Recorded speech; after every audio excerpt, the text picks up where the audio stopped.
Thank you very much. 2026 begin with a very difficult hit, but in midway, this country over the last 3 years, through President Bill in leadership, we don't undertake a lot of reforms. We able for sure of some of them shocks here so far. We do a lot of things that we make. First, we will address or handle prices of goods, essential commodities in the country, where we normally call, say, inflation, or the measure by that. We belong high, say, reach over 54%. Where that will cause a lot of tension at the country, where you realize the people that even want for the strike, social upheaval, because they see price of fuel, food, rice, all those things, they go up. But in the last 3 years, through conscious, effective guidance from the president, and we serve as ministers where they guide and advise on the economy, we undertake reform in collaboration with the central bank for make sure say we address that problem. Now, by the end of December, we reach 4.4% inflation. Then you get this shock. But not only that, currency stable, equally interest rates, we are in the cost for people that borrow from the bank or the government for borrow fund from the banking system. We don't go as far as 41%. We fed hard to be in the account to earn 15-16% that we hold us for the last 1 year. Currency stable and less than 1% depreciation. So that's very good for business people because they're able to predict when they bring goods into the country. Equally so, at the level of Ministry of Finance, we show some discipline. We get what we call primary surplus, where the money we raise will also able to take care of the basic needs of government. That now will be accomplished by the end of December. Then you get this war, we begin at the Middle East. The Middle East war, the first level of impact, they call commodity, we call composite commodities, than petroleum. Petroleum products, they permeate the activity of every entity of the state, whether a government, mining company, manufacturing firm, businesses, people will do business for transport and good up country. That particular product, when the price go up, the price affects everything. Now, what can happen with them is that in Sierra Leone, we operate what we call a collateral market. We do sports market as well. The one where they really sell with products, those ones, I mean, foreigners already in Germany, Geneva, and we buy for them sports. So when the price of petrol go up abroad, it affects that directly the same day as we uplift the government pay the price within the market. Now, what the government do? Government decides say, well, we're not going to take that cushion because we begin to see inflation, the creep go up so small. Inside January, you see, we move from 4 to 6, February to 8, and March go to 10.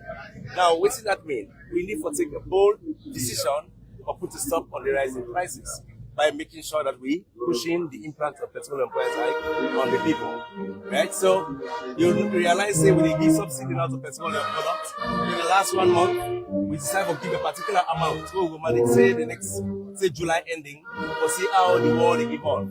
But the war get impact. All the gains that will be done, it will affect the growth, it will affect the rates at which ship that they come in. So what we do at the country, we try to make sure say we reach out for provide trade financing facilities to the companies. The one where they bring rice, the one where they bring essential commodities, the one where they bring fuel. They feel they will not get shortage in the system. Those are the things that we are doing. So we are doing everything for trying to make sure that we're pushing. We ask with partners then like the World Bank, EU, AEB, for them to come into aid and make sure that we're pushing the effort of government. So they expect, say, on the World Bank side, that they give you what they call access to emergency support, equal like 10% of the undisbursed balance of the current portfolio, where they get access to that for develop a project for emergency. Equally so for the IMF, where they get an approval of the ECF.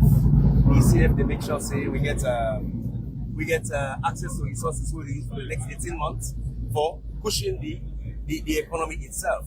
So same as ADB, same as EU. So that's what we are doing. IMF will approve the ECF, they will approve RSF for winner resilience and sustainability trust. We will make all the impacts with sustainability climate because like in the season of it, so anything can happen in this country. So we're going to try to get resources so the people respond when the problem they emerge. So that's what we are doing. So we enter into 2016 resilient, prepared, ready, but the shock is a shock we cannot predict. Yeah. So now make with the second peace and peace and peace. Now in certain environment, but sincerely, we need for just make sure so we program them, then they on track. When they go back to Parliament, or we adjust we budget.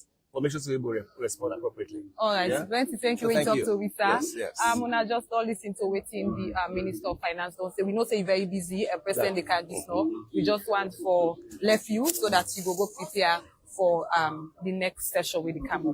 Una just don't like me listen to waiting the Minister of Finance get for tell we how then at the ministry don't prepare for the shocks that we might emerge. And already we get one way they when at the war where they across the Middle East. They don't say we have salon prepare, so we get forget what commodities them, or let them not shut down the market. They don't tell us how we get forget fuel as well. So Margaret, waiting the minister don't say right now. What you get for say about that? The minister he talk about how President Bill in government done so much fight external shock them way for affect the economy. They don't so much fight for example, he talk about this fear.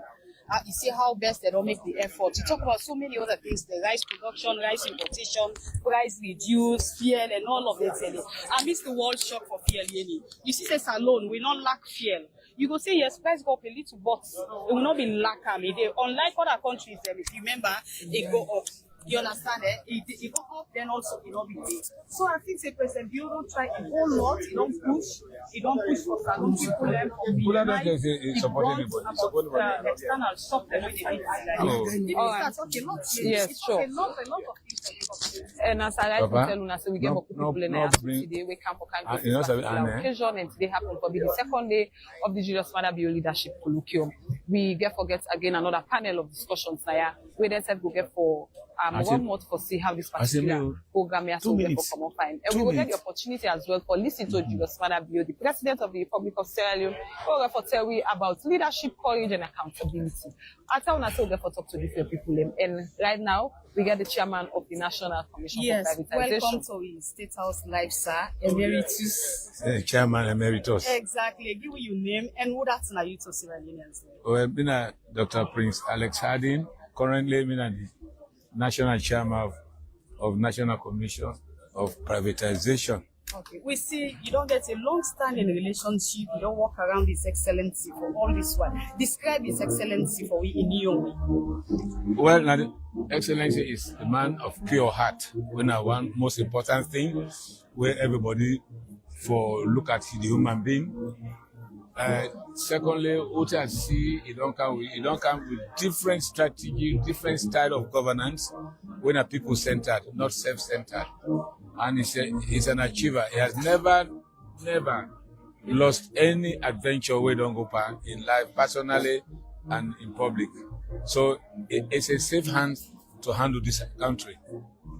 So today we can't get this leadership colloquium where it all starts from yesterday. Well, as a leader in both the party, in both governance, what do you expect for take home from this program today?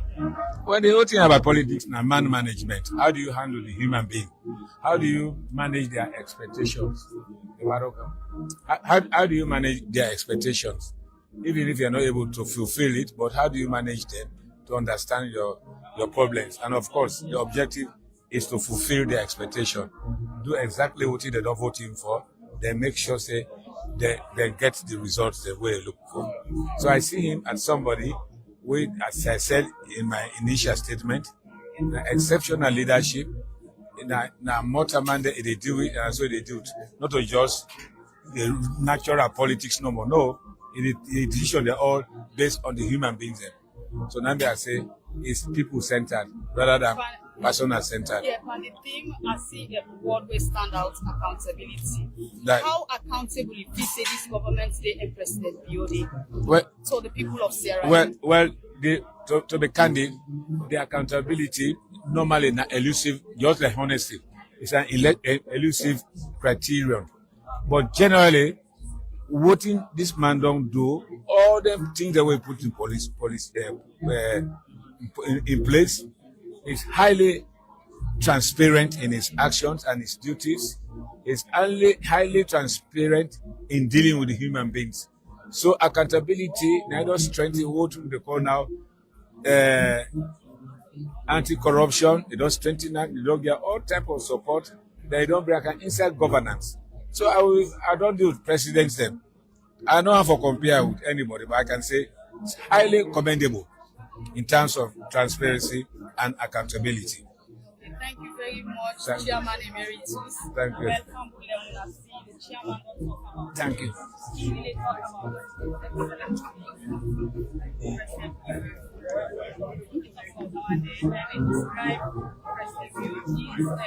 Now go there, but I forget. You know?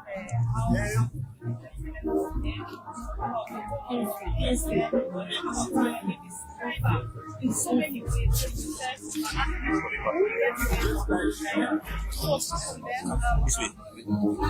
program will continue to get the leadership program how we talk about so many things. But in the meantime, He's here. And we step they take up from He's here. I want to Lightning. receive the president. All I right, can we come next back if get. I I think you get the VIP where they collect. Because I don't need to talk. Let's just collect in VIP quickly. After I collect in VIP, we will get them back. If you want to take up somebody else, we go cancel we because in an international guest, we go tell you what actually inspire for make it dinner. So we tell us say that them you get different people away invite today.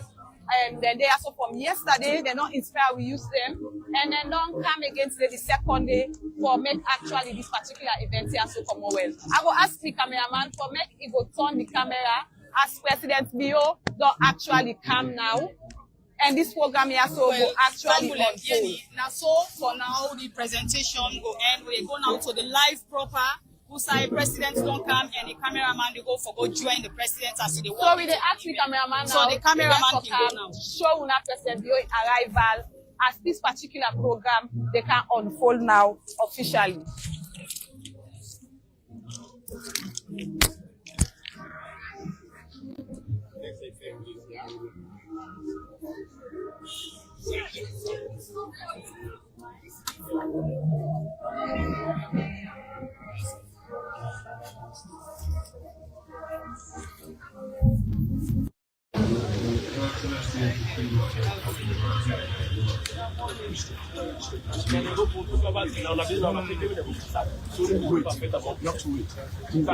Wait.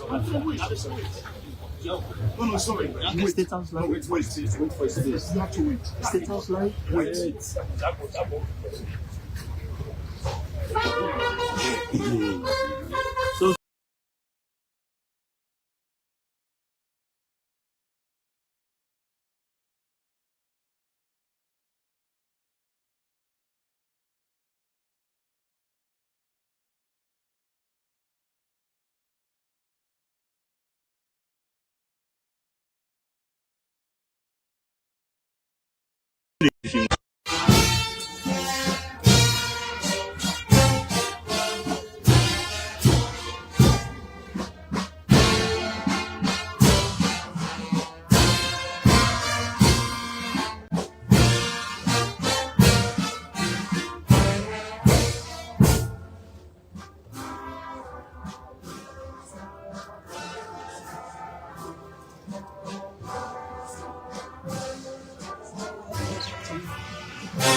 Thank you very much. Please take your seats. Her Excellency, retired Brigadier Dr. Julius Maada, President of the Republic of Sierra Leone, the Vice President of the Republic of Sierra Leone, Honorable Dr. Mohamed Julde Jallo, the Honorable Speaker of the Sierra Leone Parliament, Right Honorable Sergey Paul Solomon Thomas, our special guest of honor and guest keynote speaker, Her Excellency Dr. Joyce Banda, First Lady of Sierra Leone and President of the Organization of African First Ladies for Development, Her Excellency Dr. Fatima Maada Bio, the Chief Minister of Sierra Leone, Honorable Dr. David Sanger, a guest of honor, the 6th Secretary General of the Commonwealth and first woman to be named and honored in this capacity, the Right Honorable Baroness Scotland, His Royal Majesty Ogiame Atuashe III CFR, Ulu of Oriki and Delta State, Ogiame, Ogbol, Afomasi, Ekum, Afo Were Si Were. Honorable ministers, deputy ministers, and heads of governments, departments, and agencies, members of the organized private sector, members of the diplomatic corps, leadership of civil security sector, advisors and technical aides to the president, members of the traditional institution, and leaders of religious bodies, members of the civil society groups, moderators and panelists, distinguished invited guests, the vibrant press, ladies and gentlemen, good morning. Today we are gathered not merely for a conference, but around the great African kitchen of ideas. We gather at the firewood of history around the boiling pot of destiny to prepare a continental delicacy, one that must feed not just this generation, but generations yet unborn. The thing before us is profound, and I see it like trying to make a meal for the entire African continent of cassava, leaves, and rest. So ladies and gentlemen, African leadership is like our cherished cassava leaf and rice delicacy. It is not prepared carelessly. It demands patience, it demands fire, it demands seasoning, it demands clean hands and a pure heart.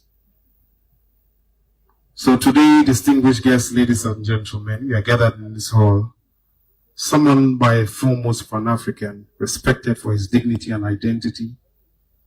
He has brought the rice, he has brought the cassava leaves, he has lit the fire of liberation. To set the ball rolling, we'll need our religious leaders to bless this gathering with their words of prayer. And so, distinguished guests, ladies and gentlemen, to start off, permit me to invite two of our religious clerics. For the Christian prayer, I have Reverend Father Patrick L. George. And for the Muslim prayer, I invite Sheikh Ibrahim Bari. We'll honor the Almighty by rising as we take the prayers together. Shall we rise, please?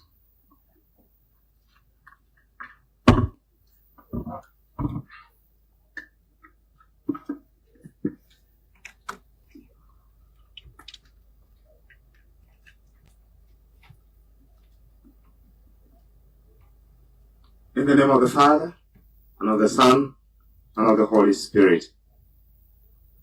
Almighty Father in heaven, we are aware that reimagining African leadership in an era of global uncertainty is a challenge.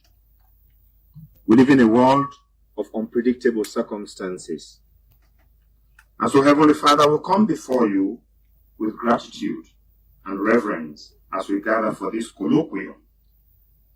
We thank you for the gift of life.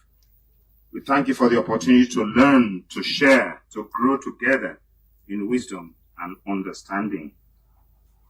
With hearts full of gratitude, we come before you to thank you for the gift of leadership and for the blessings you have showered upon our head of state and president. We thank you for the wisdom, the strength, and the understanding that you have given him. We praise you for guiding our president, Brigadier Retired Dr. Julius Maada, and his wife, Her Excellency Dr. Fatima Maada. We thank you for the responsibilities you have entrusted to our president, and for granting him the insight to lead with justice, prudence, and compassion. We thank you for the decisions he has made to shape our lives and to shape the lives of people in this nation. We thank you for the desire he has to serve the common good and for the commitment he has to peace and progress. We ask you to grant us the spirit of courage and creativity to address the emerging challenges of our nation. Lord, we invite your presence in this gathering. Guide our minds and our hearts in truth. Guide our words in your grace and our intentions in your love. Bless all the speakers, the participants, the organizers of this colloquium. Bless them with clarity of thought, Bless them with humility, with light, with spirit, and a sincere desire to seek knowledge for the good of all. May this time of discussion and reflection be fruitful, inspiring us to greater service and deeper understanding and stronger unity. Let your Holy Spirit enlighten us so that all we do here may honor you and contribute to the building of a better world. We entrust this gathering to your hands, asking for your protection, your peace, and your blessing upon each person present here. We make this prayer through Christ our Lord. Amen. All right, we'll now have Sheikh Ibrahim Bari to do us the honors of an Islamic prayer.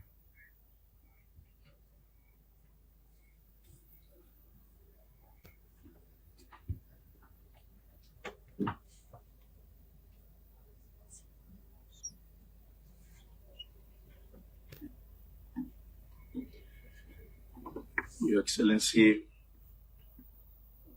distinguished guest, may I kindly ask us to raise our hands as we make this supplication. أعوذ بالله من الشيطان الرجيم بسم الله الرحمن الرحيم الحمد لله والصلاة والسلام على رسول الله وعلى آله وأصحابه ومن والاه. In the name of Allah, the most gracious, the most merciful, peace and blessing be upon our noble Prophet Muhammad sallallahu alaihi wasallam. As I make this supplication, I am inspired by chapter 2, verse 124, where Allah told Prophet Abraham, the father of most of the prophets, that indeed I will make you a leader. So, O Allah, we seek your help, guidance and forgiveness. We declare our faith and trust in you. And we praise you with all goodness. We thank you and do not deny you. O Allah, guide and protect our President, His Excellency Dr. Julius Maada.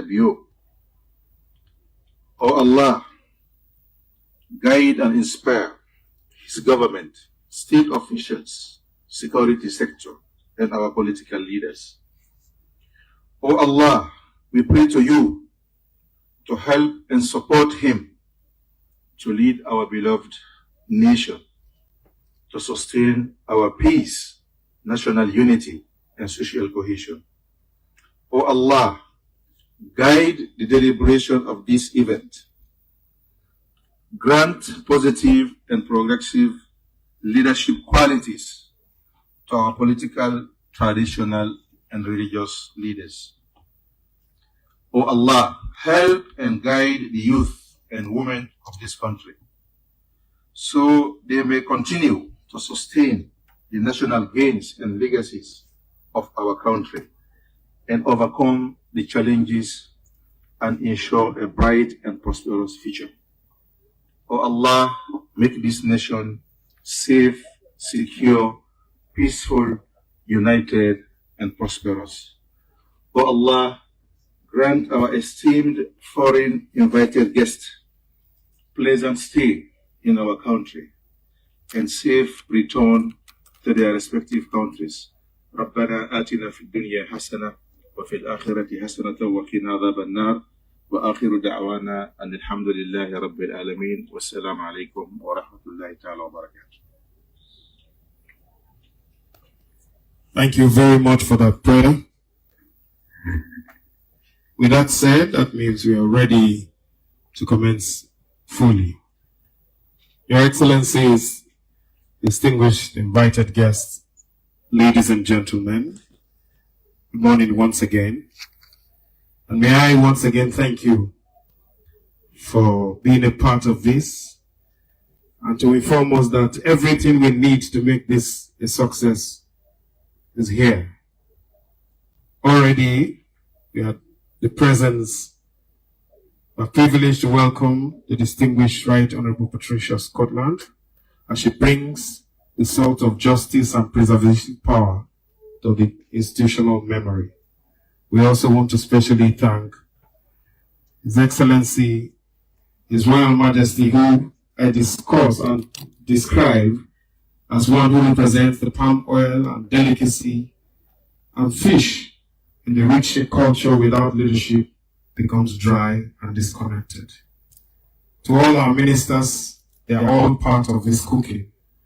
But the lead of it all is His Excellency, who will deliver later for us the keynote address that drives the vision of leadership, innovation, and compassion for us. So, distinguished guests, ladies and gentlemen, the fire is lit, the kitchen of African destiny is open. The ingredients are before us, and our history is waiting to see what kind of leadership meal shall come out of this colloquium. May I therefore say welcome. In the beautiful spirit of Sierra Leone, let's say, Kushe, Una Kushe na Salom. As our grandmother will say in the warmth in their eyes and in their voices, thank you for coming. Thank you for coming. Welcome, and may Africa rise not merely in power, but in purpose and leadership. I think we should put our hands together for those who have thought it wise to host this colloquium. The air in here is a little hot, and there is a tendency for you to feel as though it is hotter and time is shorter when we're doing what we're doing. It was easy for me when I was invited as MC to the commissioning of a bridge somewhere in one of the countries. That day, the minister had not read his speech before coming, and his PA had only managed to print one copy. We were all standing on the bridge, and in between collecting the speech from his PA's hand, there was a bad wind that came and took the paper, and the thing fell into the river. And he had not read his speech before, so he looked at me, looked at his PA, and made the shortest ever ministerial speech. He said, "Ladies and gentlemen, with my speech in the river, I hereby commission the bridge." Your Excellencies, we will focus on the screen and listen and watch the story behind this colloquium, the convergence of the vision and how we have fared since we had our first outing last year. Shall we focus now on the screen, please?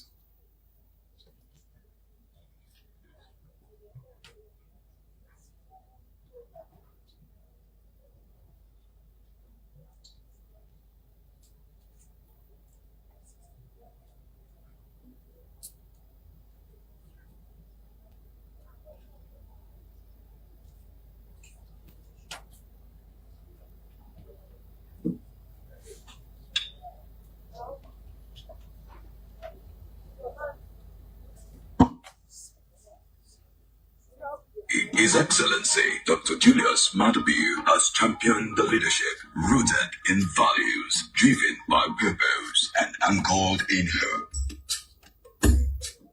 The Julius Maada Leadership Colloquium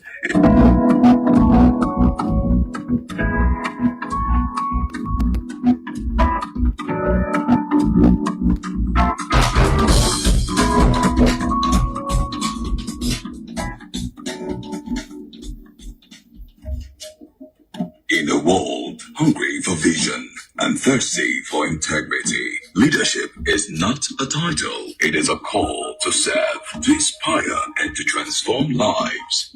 From the hills of Freetown to the hills of global diplomacy, His Excellency Dr. Julius Maada has championed the leadership rooted in values, driven by purpose, and anchored in hope.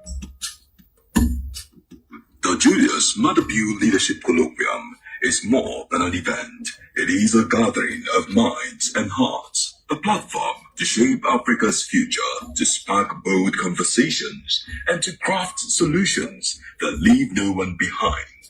This year, we focus on African leadership in an era of global uncertainty, not as a slogan, but as a driver of national progress and continental transformation. Here, leaders, thinkers, and innovators converge to share knowledge, ignite ideas, and inspire the next generation. Join us, be part of the dialogue, be part of the change, because when leadership listens, empowers, and acts, a nation rises and Africa shines. The President Julius Maada Leadership Colloquium, inspiring leadership, empowering Africa.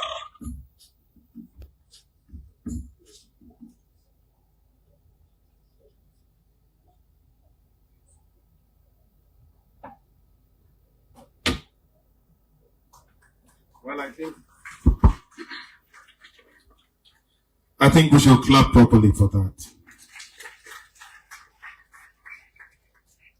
Thank you very much, Your Excellencies. And to take this further, I have the honor of introducing my co-MC, who is one of you, exported many years ago to the US, but she's truly a global citizen, going everywhere and telling the African story, particularly for the poor, the downtrodden, and the marginalized. She's an award-winning journalist, author, and TV host. Please put your hands together as I welcome Aisha Sese. Good morning, everyone. Good morning, good morning, good morning. First of all, let me say, Excellencies, distinguished guests, ladies and gentlemen, all protocols observed. And let me also say, yesterday, we had a room full of young people. Now, I don't want to suggest that you're all old. I wouldn't do that. I would. But there was so much more energy. So I'm going to do this again and say, good morning, everyone. Louder, louder, louder. You can do this better. Good morning, everyone. Okay. This is going to take a few tries. So it is such a tremendous honor to be here with all of you. It is worth pointing out, for those who were in the room yesterday, that I haven't hosted at home in over 20 years. In fact, I don't think I've ever hosted at home in Sierra Leone. But His Excellency called, and here I am. And I thought, how fitting that my first time on stage, a young man said to me while I was backstage, I've been facing a way to my name to talk so. Why are you on stage? And it was what, for those who don't understand Creole, someone thought I was white when they were listening from backstage. And so for anyone who's in any doubt, for the Nigerians in the house who like to claim me and suggest that I'm Nigerian, I am not Nigerian. I am Sierra Leonean through and through. Sorry, Your Majesty. Not that you're claiming me from Warri State, I'm just saying. I'm Sierra Leonean through and through. I go convent, I go Lebanese school. I grew up here, so I am home. And it's such an honor to be here with you. Can we change it?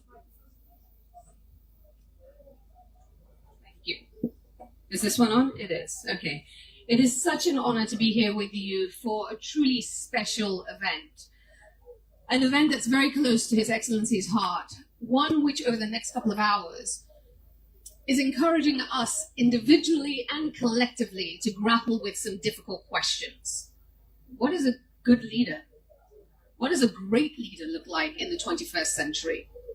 If we know that having women in positions of power yields tremendous dividends for everyone across society, why aren't there more of us? And what do we do to change that? These are some of the questions we should grapple with over the next couple of hours. Again, apologies for the heat. A nice Sierra Leonean welcome for our foreign guests. But without further ado, I'd like to introduce to the stage a man who has dedicated much of his professional life to these questions of good governance.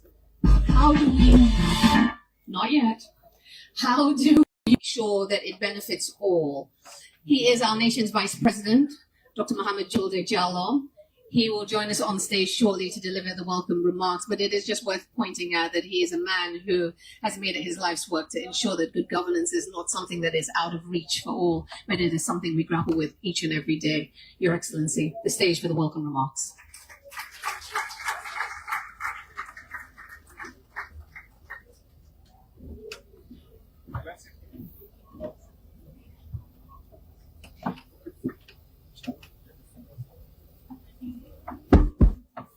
Thank you very much. our sister, Madam Aisha, say, Your Excellency, the President of the Republic of Sierra Leone, my boss, Honorable Ministers, Your Majesty, former President of the Republic of Rwanda, Your Royal Highness, former Commonwealth Secretary General, our guests, distinguished ladies and gentlemen. Today, my task is very simple here, is to welcome you. First, I must say, on behalf of His Excellency, the government and the people of Sierra Leone, I want to personally welcome you to the second edition of the Julius Maada Leadership Colloquium in honor of a great leader that has shaped the modern history of this country. And I want to take the opportunity particularly to welcome our international guests to Sierra Leone for honoring our president, for honoring our great leader, and by extension, for honoring the people of this country. Distinguished ladies and gentlemen, you will all agree with me that when you look at the theme for this conference, Reimagine Africa in an era of global uncertainty, there is no better time than now. When you look around the world, you see what is happening today. Today, if you take the international development regime alone, the international development window is shrinking.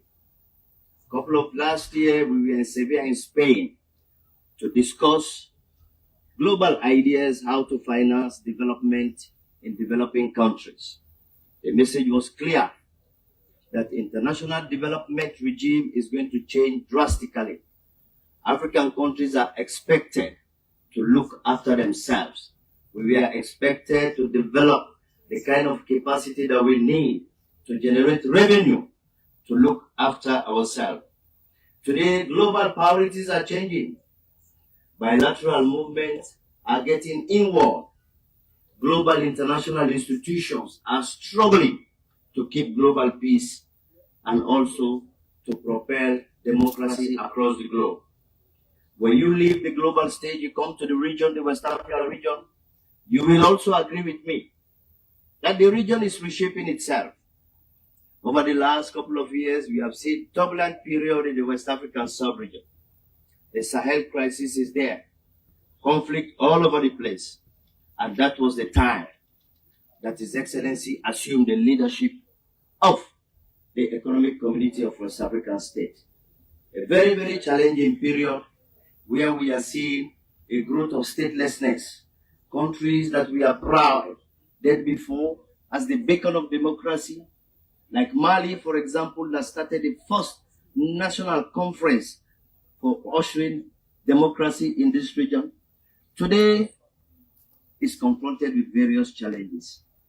Distinguished ladies and gentlemen, democracy is reversing in the region at a speed. That is a period wherein our Excellency was given the honor to lead ECOWAS.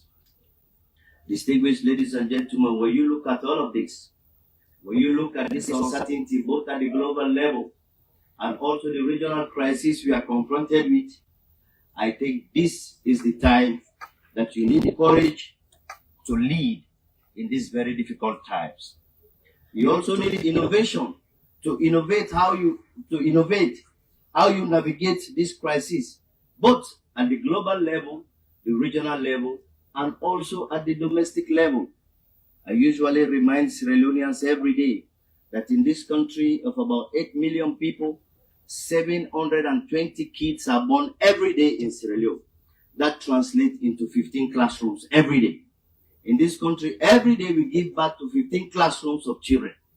And when you have a president that provides free quality education at maternal level, at primary and secondary level, you can imagine that inscription, you can imagine that enrollment into higher educational institution is overstretched. And all of these young people that go to school free and go to the university will require jobs. These are not really very good times for leadership, but these are the times when real leaders are born and they demonstrate the courage to lead and also the innovation to navigate global realities. And then more importantly, to do all of this, you need to carry your people along. You need to carry your people along. That is what accountability means. And when you demonstrate leadership to lead, and you are innovative about what kind of governance architecture you are going to build, you need to carry your people along. Distinguished ladies and gentlemen, this is the era of uncertainty, but this is also the opportunity for bold leadership that we believe has been demonstrated by our leader. In this forward-looking spirit, distinguished ladies and gentlemen, I want to welcome you on behalf of His Excellency, and we do hope that this leadership colloquium will become a permanent feature of our governance landscape in this country. Thank you very much. Assalamu alaikum.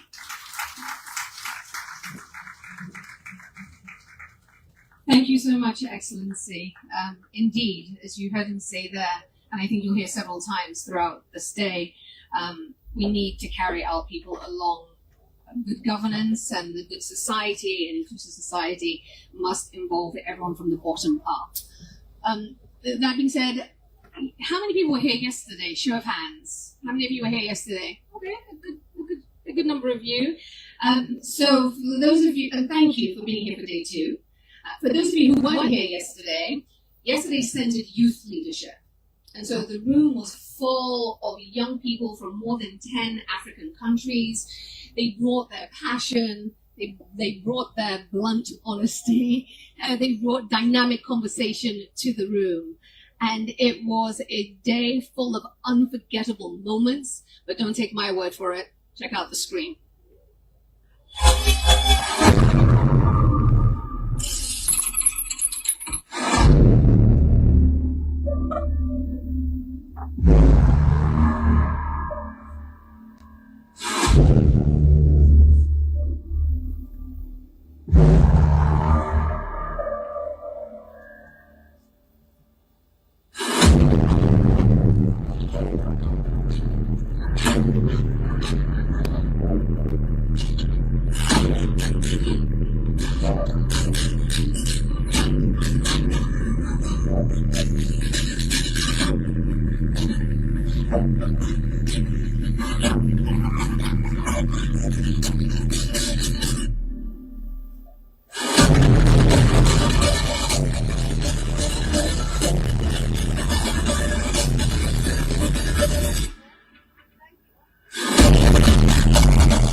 I see the potential, the latent potential which we need to unleash, and it takes empowerment. Empowerment with knowledge, with resources, and the space by us or with us. The mentorship is important because it affirms you that yes, this young person has brought you up, is learning you. And the society, that's why I always tell the young people, the world is watching whether my experiment is working. You better believe yourself. I am challenging you that there is agency in you. And we should find ways to express that in a way that is responsible, in a way that is going to make us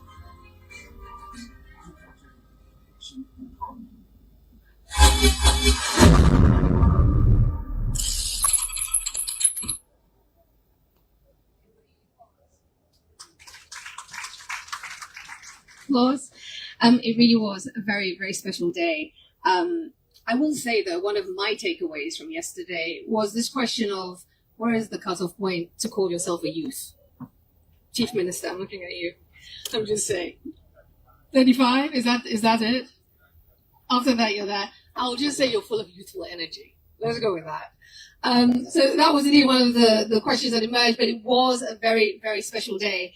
And today we anticipate many more unforgettable moments, many more probing conversations. And to kick us off for our first keynote, I'd like to introduce to the stage a woman who is a groundbreaker, a trailblazer. She's a woman of many, many firsts. I don't want to get them wrong, so I will actually use some notes. She is the first Black woman to serve as the Secretary General of the Commonwealth.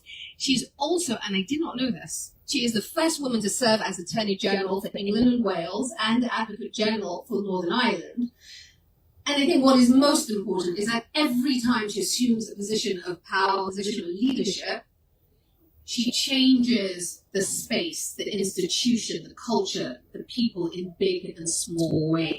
That is the power of female leadership. And I'm so thrilled to introduce and welcome to the stage Right Honourable Baroness Scotland.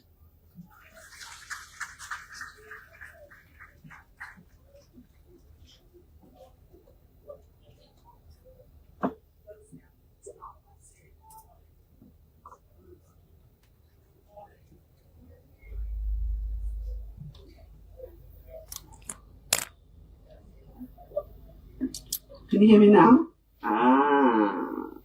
So I'm going to give you a second chance. I'm going to say good morning, and you're going to show whether you are alive. Good morning. There you are.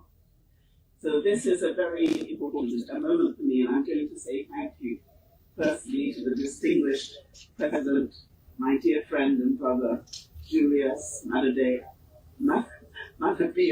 who is your wonderful President, the First Lady, the Vice President, Your Excellencies, former President Joyce Banda from Malawi, who is my dear sister and friend, Your Royal Majesty, Honourable Ministers, distinguished elders, young leaders, ladies and gentlemen.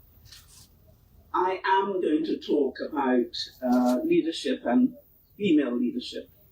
But I think it's only fair that I make a full and frank confession before I start. And that is, as I told others yesterday, that I am one of my parents' 10 only children. But I have 7 brothers and a most magnificent father. And I grew up believing that men were wonderful, that they were kind, they were generous, they were intelligent and bright and trustworthy. And that is something that I think we bear in mind, that when we talk about women, we are not forgetting our wonderful men. But as my mother would tell us when we were young, we don't let men do anything else on their own, so why do we women allow them to run the world? They need our help. And I first want to thank His Excellency the President for bringing us all together and his most generous invitation, because he has championed leadership in education, inclusion, in women's empowerment and human capital development across this continent, not just in Sierra Leone. And he has truly walked the talk when it comes to supporting women leaders. And I want to take this opportunity, if I may, to thank him for supporting me as the Secretary General of the Commonwealth, the first woman to have that role throughout.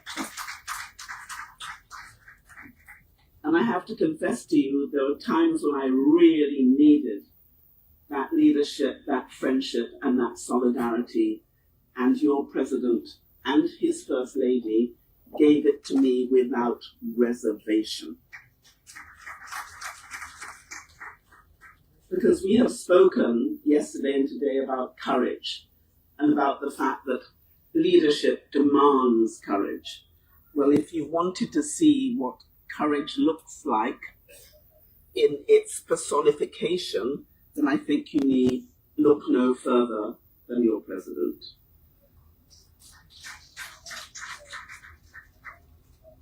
Africa today stands at a defining moment of its history.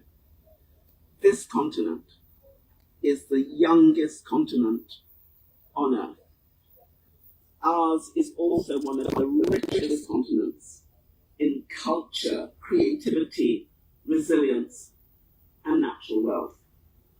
And yet ours is also a continent still too often constrained by systems that do not fully unlock the talents of all of our people. And I say our people because I'm very much an African woman from the continent of the Caribbean, but African nonetheless.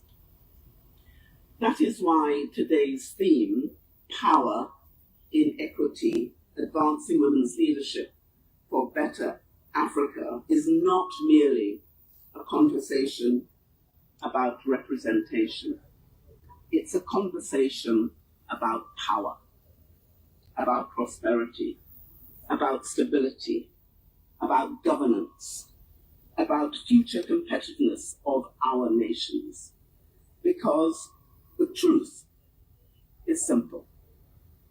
No nation can rise fully whilst half its talent remains unutilized. It's a comment made by His Excellency the President yesterday, and I wish to fully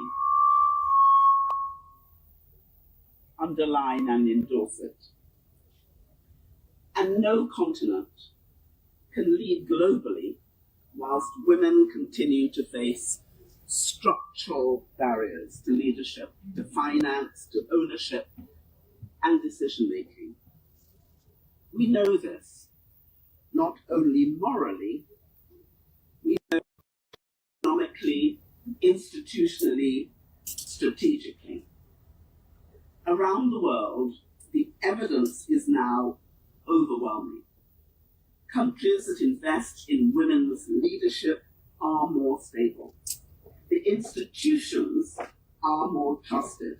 The economies are more resilient. The communities are more cohesive, and their governance outcomes improve. Women leaders consistently strengthen both long-term thinking, social investment, institutional accountability, and peace building. And perhaps most importantly, in this era of uncertainty, women leaders often govern with a deeper understanding that leadership is not domination, leadership is stewardship. A reason and a lesson that the greatest leaders have all learned, not least my friend and brother, President Bio, and my sister, President Joyce Banda. Remember what she did, not only for Malawi, but for Africa, and what she is still doing today.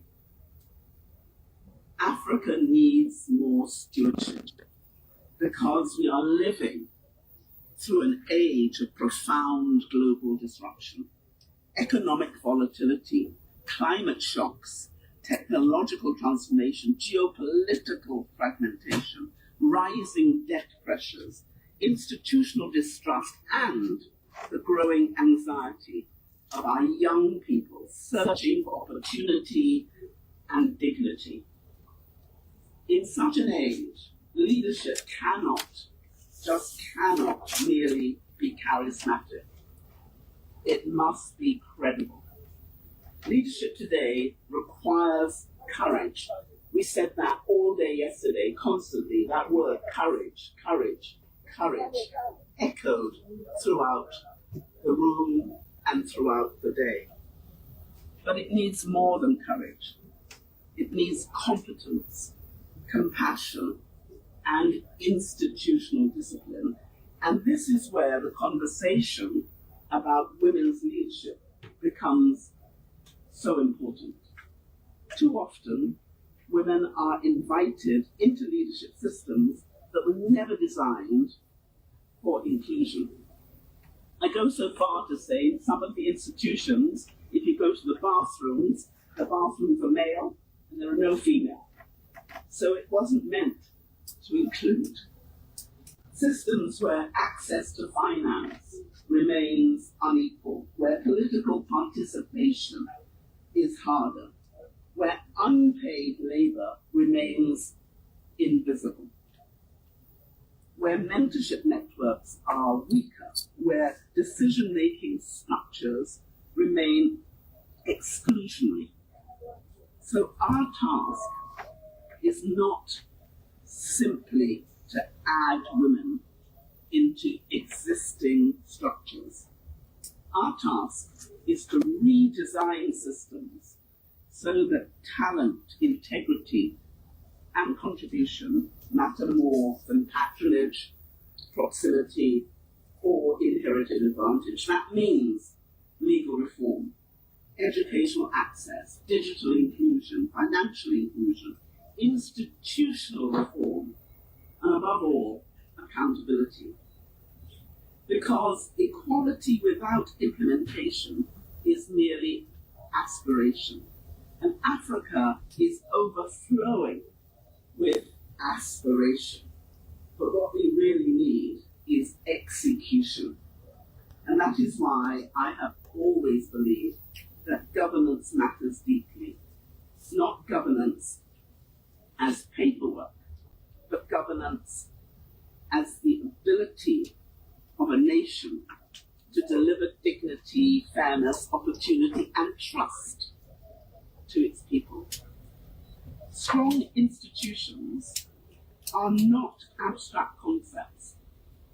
They determine whether a young woman can access credit, whether a business can grow fairly, whether justice is delivered consistently, can be touched, tasted, felt by the individual members of the community, whether public resources reach communities honestly, whether citizens trust the future enough to invest in it. Institutional credibility is now one of the most valuable forms of national capital. And this matters enormously to Africa's future, because global capital today is searching for trusted destinations. Young entrepreneurs are seeking for enabling environments, and innovation and innovators are searching for systems that reward merit, and women are searching for pathways to leadership that are real and not symbolic. Africa's next chapter, and therefore its most important chapter, is not going to be written only by natural resources.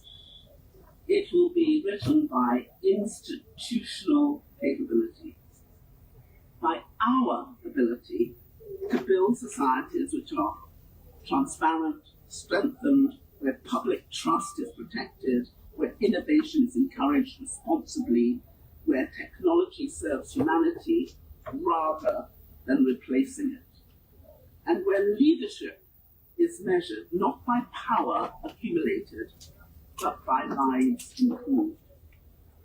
And I have seen across the Commonwealth and beyond, when women are empowered within strong institutions, transformations accelerate.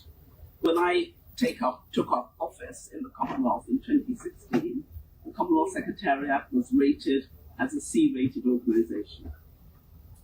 We had just over 3 months money in the bank, which would mean that if we were not an international institution, we would have been trading whilst insolvent. By the time I left in 2025, in fact, by 18 months after I arrived, we were rated as a AAA rated organisation. We had solved our debts, and we met 100% of our strategic plan. And how was it done? It was done by listening, by working, with our leaders, our ministers, and our people, and by delivering change together. And that inclusive leadership, not the money, not the technology, that inclusive leadership is what made the difference. And people had to come with us, had to trust us. And that would not have been done if women and men did not work together in partnership equally. Many people say, why have the women leaders done so well, and why have their governments done so well? Is it because women are intrinsically better? And there's a temptation, of course, for the ladies to say, but of course. But the truth is, not so. The truth is, if you look at the women's administration, they are equal. You have wonderful men working with good women.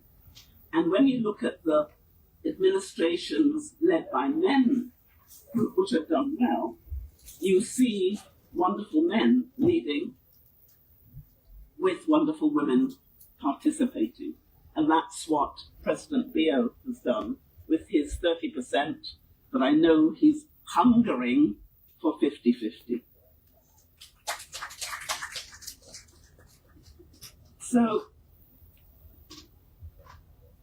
joint partnership between men and women is an economic gift to the world. It'll make us richer, it'll make us stronger, it'll make us deliver on the aspirational opportunities that are there. And this is particularly important for Africa. As Africa enters into the age of artificial intelligence and digital transformation, technology alone will not save us. Technology without ethics can deepen inequality. Technology without accountability can centralize power. Technology without inclusion can leave millions behind. But technology guided by human values, guided by justice, guided by transparency, guided by inclusion, can become a powerful accelerator to development. And Africa, therefore, has a unique opportunity, not merely to adopt and adapt systems built elsewhere, but to shape distinctly African models of inclusive development, human-centered, community-rooted, and institutionally credible. And I believe women must stand at the center of building that future, not at the margins, not as participants only, but as architects, architects of policy, architects of enterprise, architects of peace, architects of innovation, architects of governance, architects of a more confident Africa. One of the proudest things that was entrusted to me was to try and build peace in our Commonwealth. And of the 56 countries, at least 26 at various times were in difficulties. And one of the most beautiful gifts God gave me was an opportunity to be with our people at their time of most need. And I remember coming here to Sierra Leone on the 25th of May of 2023 for the Peace Colloquium. It was my 38th wedding anniversary, and I don't know whether my husband has yet forgiven me. But to come and be with Commonwealth citizens as you made peace was a great gift. So women can be catalysts to help others to walk together. And to young women listening today, your leadership is not a favor to society. It is essential to society. And to the men in this room, gender equality is not a woman's issue. It is a national development strategy. No country succeeds. No country succeeds sustainably by excluding talent, and no leadership legacy endures unless it creates opportunity for those who come next.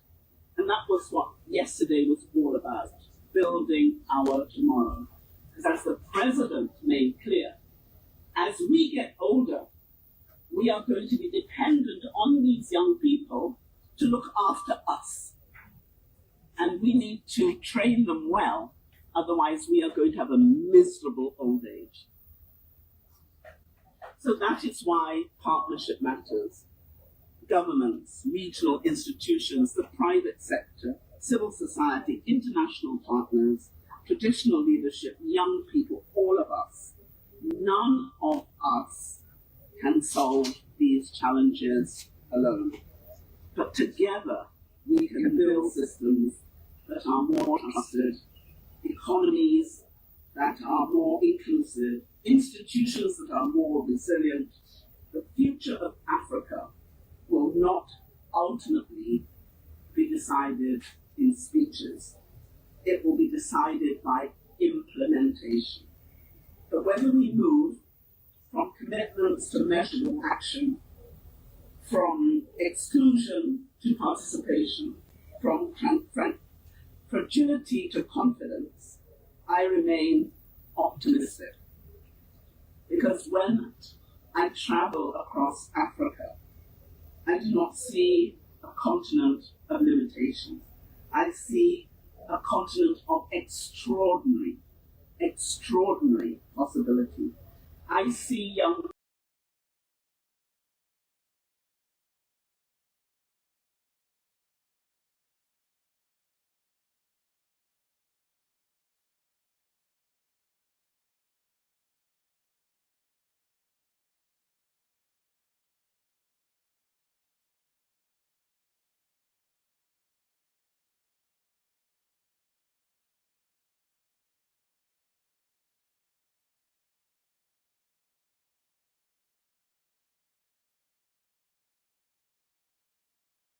reformers, I see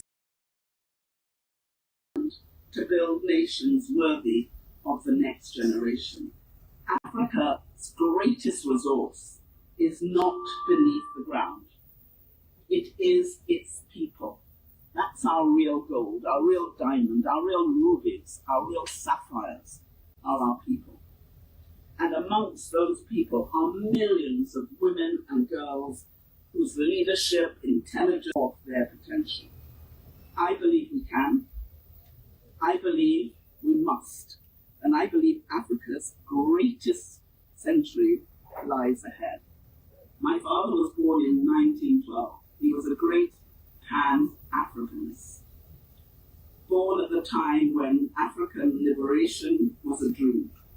It's now a reality. And I know as his daughter, he would be rejoicing and dancing because he would know our time has come.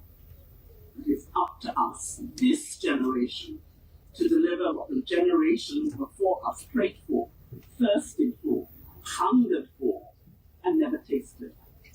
We must not just taste it, we must deliver it for everyone. And so I thank you, my dear brother and friend, President Bill, for making today and yesterday possible, but also changing not just this country, but helping to change this continent. And may God bless you, may God bless Sierra Leone, and may God bless Africa.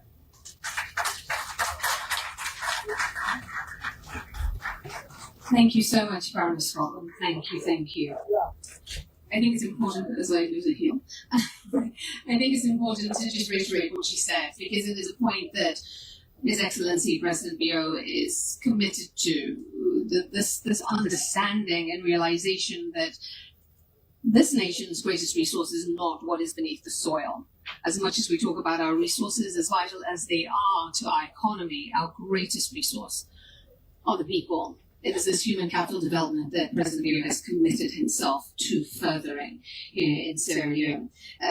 Baroness Scotland, I think you said it so beautifully that leadership and good leadership displays competence, displays compassion and institutional discipline. And our next keynote speaker has done so over and over again. She's an embodiment of those qualities. She was Malawi's first female president. She was also their first female vice president. Before she got into politics, she founded numerous businesses and organizations. Dr. Joyce Banda is a woman who is many things. She's a politician, she's an entrepreneur, she's an activist, and she's a philanthropist. And we are very fortunate to have her here. Please give her a very warm welcome to the stage.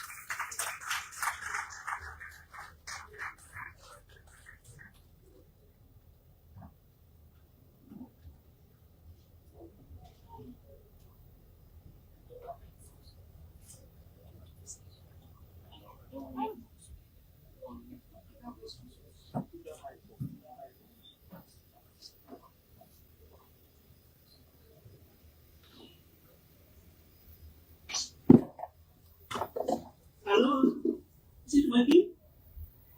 Your Excellency, President Julius Maada, Your Excellency, and my beloved sister, First Lady Fatima Bio, Your Excellency, Baroness Scotland, the first woman to head the Commonwealth, Your Majesty, the King of Warren, my beloved King, Vice President, Cabinet Ministers, distinguished ladies and gentlemen, having listened to a well-written and researched speech from Baroness Scotland, I feel they invited me to come and share my experience. I'm 76 years old, and I think there are so many here who can benefit from my experience along the way. Distinguished ladies and gentlemen, I have learned that to be a leader, particularly of a nation, I don't know how many in this room have been president, so I can have the privilege of saying what you don't know about, is that you need wisdom. And wisdom is not found in any textbook. You can have all manner of academic credentials, but at the end of the day, you need wisdom. And wisdom comes from God alone. Distinguished ladies and gentlemen, my president and happy birthday. And I am so proud to be back to Sierra Leone. God has given me the opportunity to see those that get into leadership for the power and those that get into leadership to serve. Distinguished ladies and gentlemen, I heard a lot of President Bio's achievements yesterday, but that's not how I got to know him. I have been very angry about how our girls are treated in the Middle East.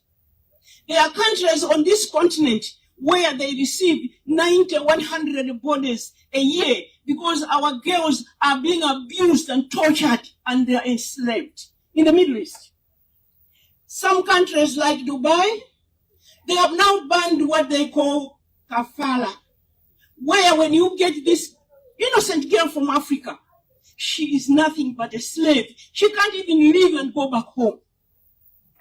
Distinguished ladies and gentlemen, that's when I first heard about President Bio, because he's one of the few leaders on the African continent who raised his voice to say, no, it's not acceptable for our girls to suffer like that.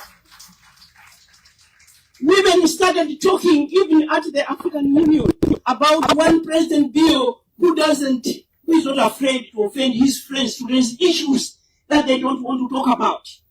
And we gathered and we mobilized ourselves and we decided that we're going to travel to Sierra Leone to come and honor President Bio.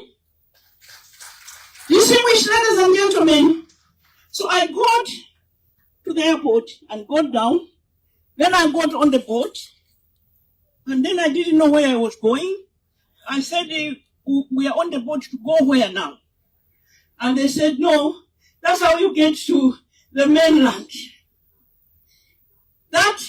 This time around, President, it wasn't so bad. I was very comfortable on the boat coming here. But the only problem that you may wish to sort out is that the life jackets couldn't fit. I asked my entourage, you are in life jackets, meaning that you can get to Malawi without me? Distinguished ladies and gentlemen, those who have been given the wisdom by God to lead their nations, like our president here, have also got the rare gift of mobilizing otherwise people. Mr. President, maybe you don't know this, I'm busier than I have ever been.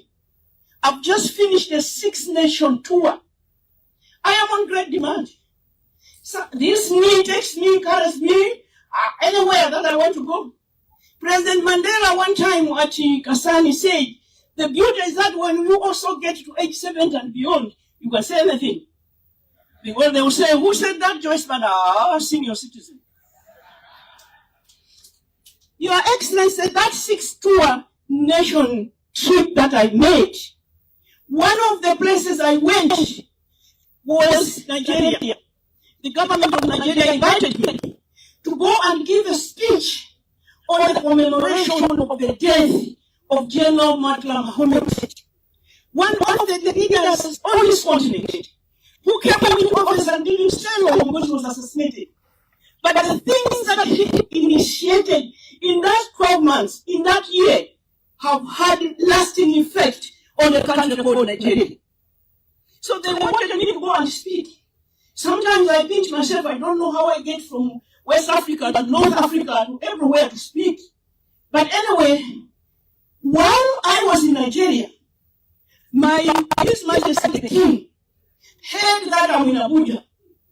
Oh, they had never met this king before. In fact, I thought he was as old as the elders at the back.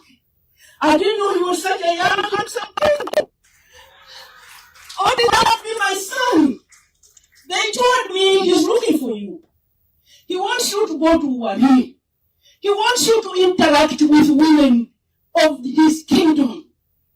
I said, I don't know how to get to Wari. And by the way, where is Wari? And finally he said, tell her I'm sending her a private jet. Distinguished ladies and gentlemen, I ended up in Wari. I don't know about other kings, but this is a king that has put his people at the center stage. This is a king who cares about their livelihood.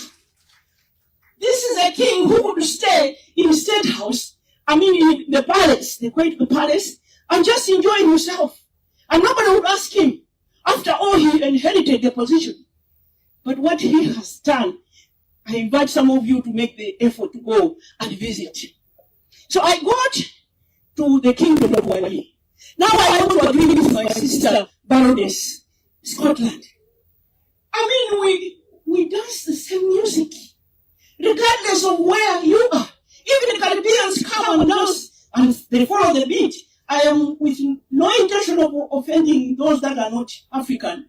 When they dance, I get worried because their steps and their rhythm don't go together. But here we were, getting out of the plane in Wari. There are drums at the airport. I forget I'm guest of honor. I'm already on the ground. I'm dancing all over the ground. We are all Africans. I don't know who divided us. We were supposed to be one country.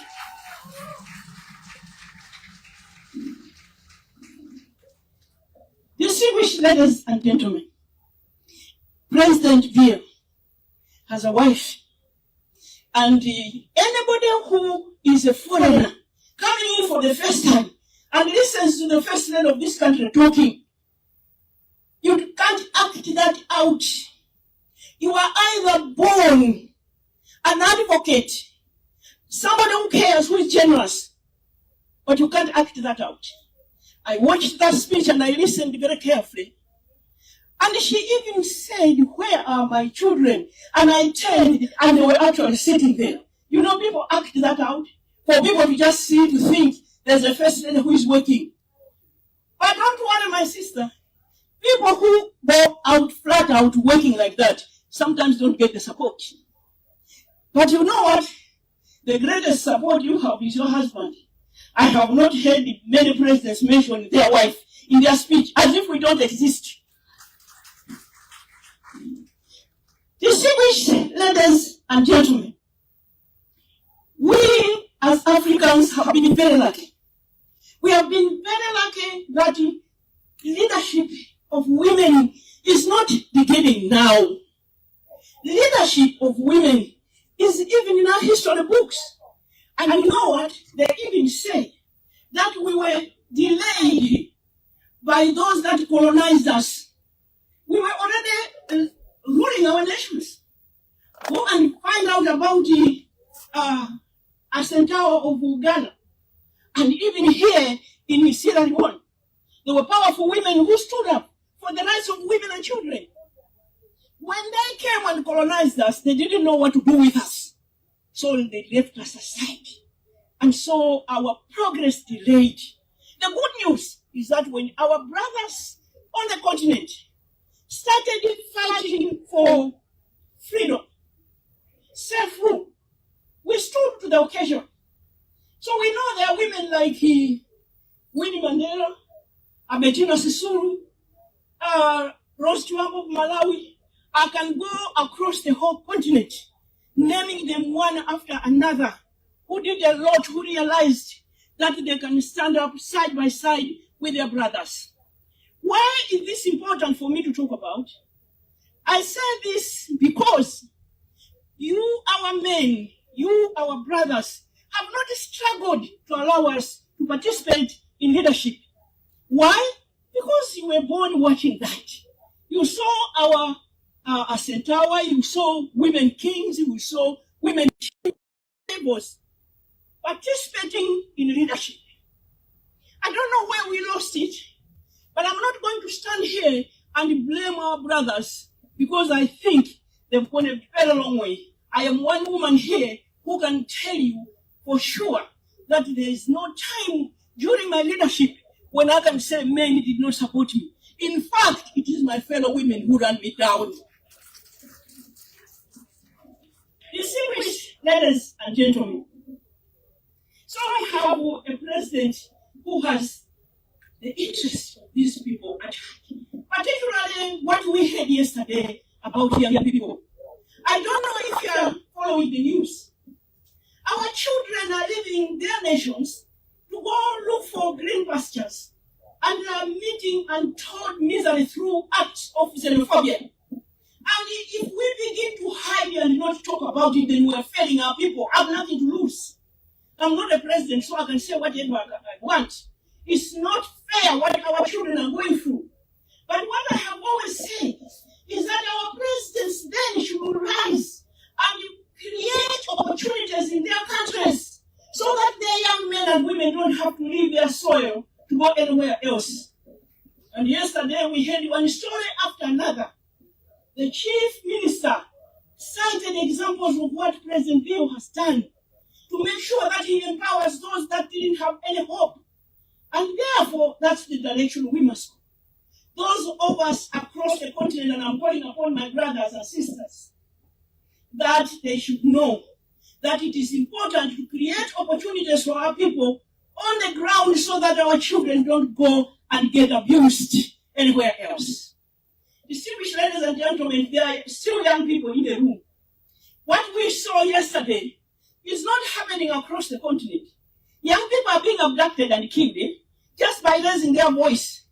There was one little young man yesterday who stood up and said, "Mr. President, I want to be president." I said, "Is he out of his mind?" In other places, you can't even say that. Women are being beaten, stripped naked, just by trying to seek elected office.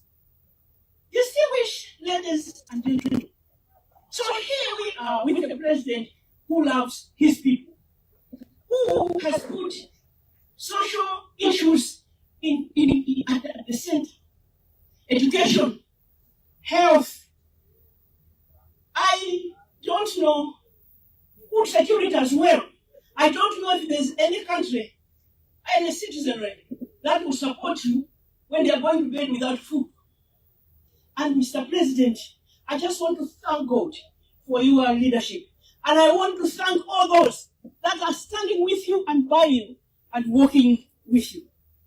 As far as women are concerned, distinguished ladies and gentlemen, we must stop women in this room that are African.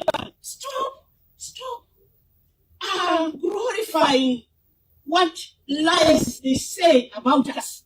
Oh, Africa is a dark continent. And oh, Africa has gone.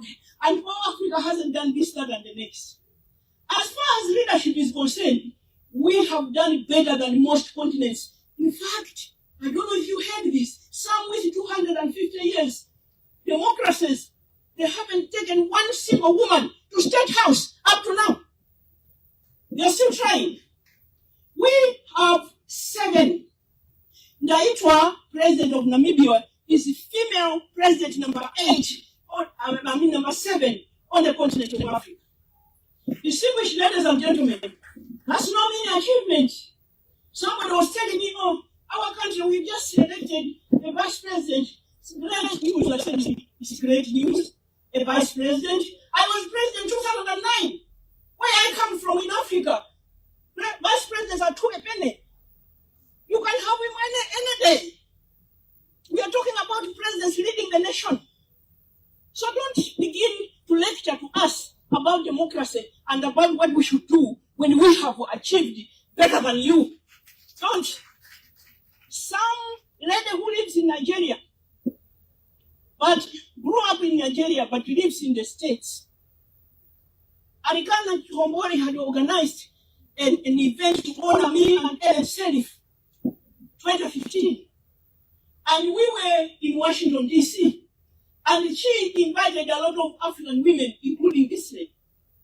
And she raised her hand, she said, Madam Joyce, advise me, what can I do? I go back and forth to my country, and the women are so passive. I tell them, let's rise, let's march. They don't want to do that. I'm very frustrated. I said, wait. In this country where you live, how many women are in parliament? 18%. I said, you know, where I come from, where you come from, Rwanda has 63% of women in parliament, the highest in the world. I said, in this country where you live, how many presidents have been in State House? She says, not yet. I think just one vice president. I said, hey, where we come from, we have 7. So what we need to do is not to rejoice that we have arrived, but to say there's so much work to be done, as Baroness Scotland has said, but also to take credit for what we have been able to achieve with the help of our brothers. And the approach, my dear leaders in the room, is not going to be confrontational, to confront our men, to fight with our men. We are going to do what African women know best how to do. We are master negotiators. Maybe you don't know, but I know. Even my husband knows that I can twist him and do what I want because I know how to negotiate without making him feel small. So the whole idea of moving, marching on the street, calling presidents all manner of names, doesn't work. My advice to you, my fellow women, we have no time to waste. We must achieve more. But for us to do that, we must be dignified. We must be mature about our approach.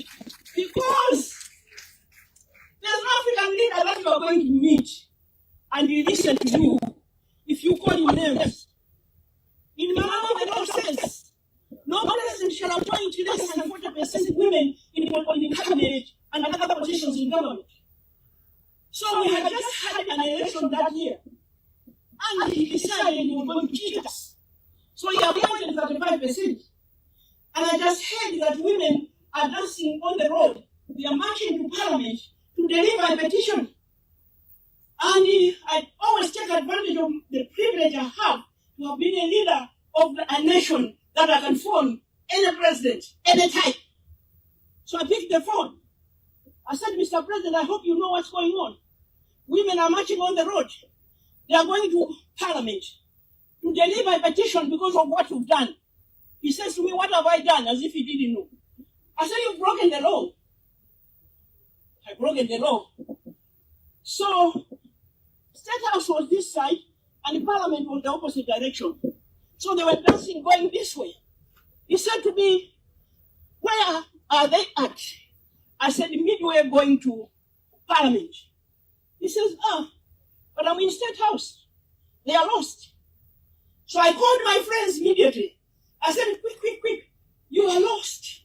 In State House. Distinguished ladies and gentlemen, if you shout at our men with their ego and that we know and patriarchy, they'll just ignore you. They will not even want to see you. Those of you who are activists in the room, learn the game. Be in a position where, when you are raising issues, they will say, is Joyce Banda with the women? Yes, tell Joyce Banda to come. Because he knows you will tell him just sense, without any emotions, without any antagonism. So they went back and made the so-called president, and in a few weeks or two, he appointed 42% women to cabinet and 50-50 judges. So it is how you are going to approach the issues. Distinguished ladies and gentlemen, somebody has said, colonization did not bring female leadership, it interrupted it. And I want to believe that. So we are not going to wait for somebody to tell us how to achieve gender equality. Just by engaging our men and talking to them and telling them how important it is. Even African Union has achieved parity, 50-50. And most presidents on the continent are appointing 50-50 women. And I saw young people yesterday, from chief minister to all that, I don't think they had to go and fight President Bio in order to be appointed. We must engage our men and talk to them with respect. We must respect one another. We don't have anything to lose. We shall, at the end of the day, be the winners. I have asked, why is it that 100 million girls are not in school? You go in our capitals on the continent, they are selling tomatoes and mangoes, and so their brothers are in class. That must change. And our leaders must help us achieve that. Get as many girls as possible to school. I have believed and I have learned that economic empowerment of women is the key to social entrepreneurship. So for me in Malawi, all those of us who were ministers, who were in business and went into politics, 5 of us went to become ministers of women and children, and me all the way to State House. So economic empowerment of women is a game changer. You have to run businesses. You have to make money. And let nobody tell you that money is evil, because it is not. It allows you to do good things. I went to church and I don't know what part of the Bible says. There was a rich man and a poor man, and the rich man died and went to hell and was crying with the poorest to come and drop water on his tongue because he was burning to death. When I finished singing that song, I stood up, I said, excuse me. I was born in this village, and you know I came from a very humble background. But I'm rich today, I'm not even ashamed to say that. And I feed 10,000 children a day. And I send 3,000 girls to school. If I was poor, would I do that? Oh no. I said, yes. Let's make most of you in this church today self-reliant. As I'm talking now, I'm busy funding their projects in order for them to have money at household table. Distinguished ladies and gentlemen, there is no way women are going to get leadership without being appointed. And those of us who are going to become leaders, the first thing I did was to appoint my fellow women to positions of leadership. It was the first time Malawi had a Chief Justice who was a woman. The first time Malawi had a Solicitor General, the Commissioner for Human Rights, the chief secretary in government, I think the equivalent of the chief minister. Sometimes we called ourselves to discuss matters of state, and it was the three of us, Chief Justice, Chief Secretary, and me, having a cup of tea, discussing Malawi. It can be done. We must take advantage of those positions when we are appointed to appoint fellow women. Distinguished ladies and gentlemen, I'm getting towards the age, and I want you to imagine this. Close your eyes and imagine that when I became president in 2012, in the southern part of Africa, SADC, one president heads the SADC for a year. So that year, President Sata of Zambia is the one who mentioned my name. Isn't it time for us to have a female leader to chair SADC? The only woman in the room who was representing her boss, who had gone to Rupert Marikana or something like that, is the one who stood and said, no, it's not yet time for women to lead. So President Sata says, oh, remind us, which country are you president? You. She started crying. I'll tell my president that you did this, that to me. I became chair of SADC. The moment I became chair of SADC, the SADC Secretariat were looking for an executive secretary. And I told the Secretariat, find a woman. And they found Dr. Tax from Tanzania. The law of SADC says, when somebody wins that interview, passes that interview, and is appointed executive secretary, she must take oath. And she or he must take oath at the SADC summit. So that SADC summit was being hosted by the first woman chair of SADC in Malawi. I said, we are going to have a swearing ceremony. So I called this lady to come to the podium. And when she came to the podium, the law of SADC says it is the Chief Justice who will administer that oath, and it was a woman that she had just appointed in Malawi as Chief Justice. So she came to the podium. And so now it is the three of us. But it is also common practice that when the chair of the African Union is in the room and that function is taking place, she must come to the podium. My 15 brothers leading their nations in the SADC sat there watching us, 4 women, conduct matters of our region and cheering us non-stop. Distinguished ladies and gentlemen, that photo, you can find it on the internet. But why I'm saying this now is to encourage President Bill. Don't look back. Keep going. We can see what you're doing. And we women are prepared to work with you and to claim our place at the table. Distinguished ladies and gentlemen, 4 women in the region conducting matters of SADC, we can do it again and again. May God bless you.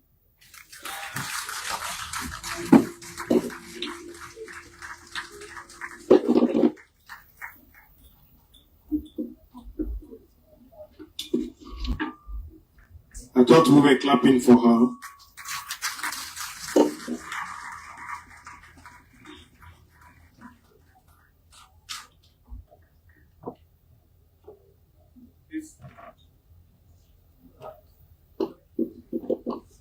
Let's put our hands together properly for her.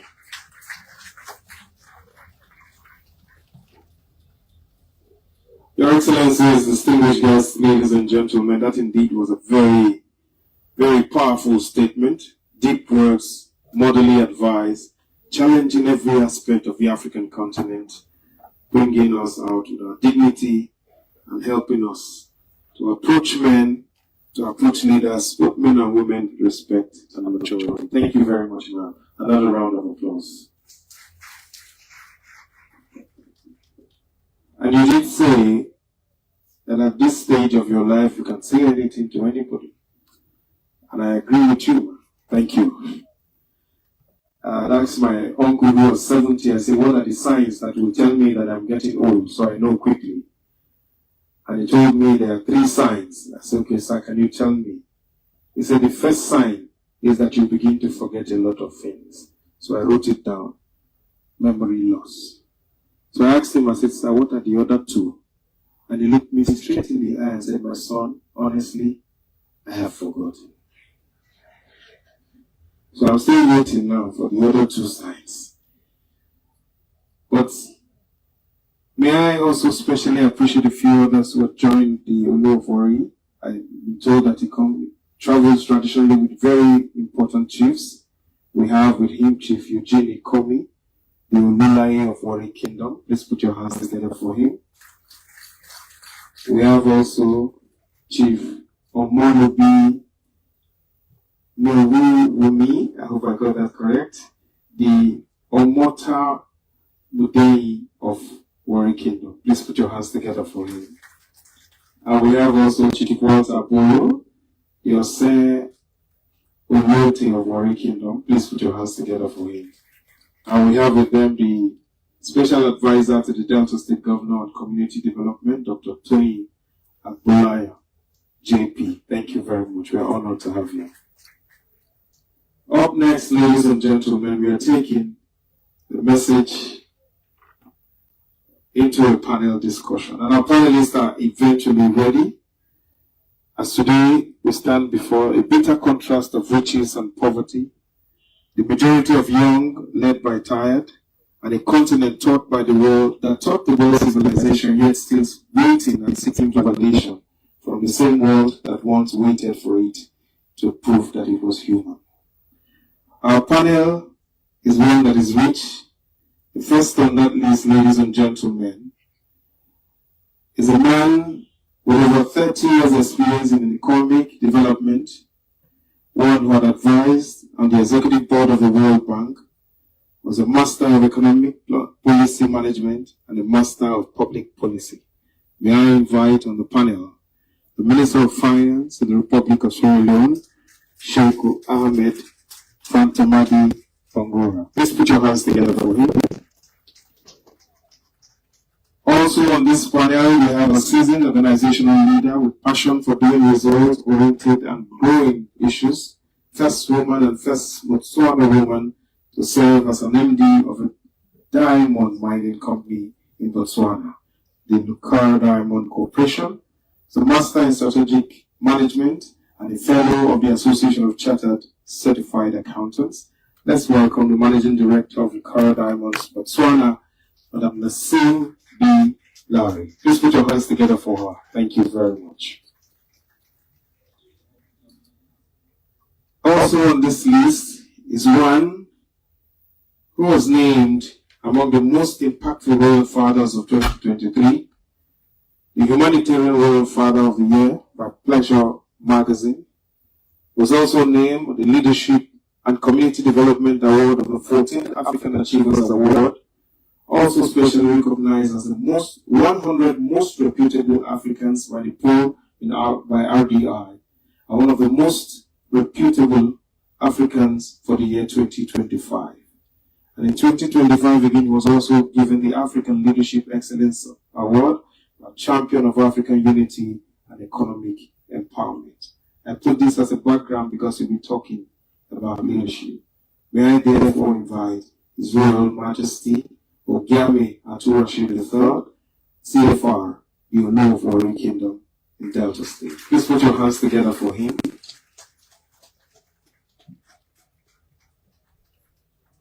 And to help us navigate this is the pilot of tourism. She understands tourism. She's not just in the corridor of power. The United States Major Tabler described her as the corridor of power.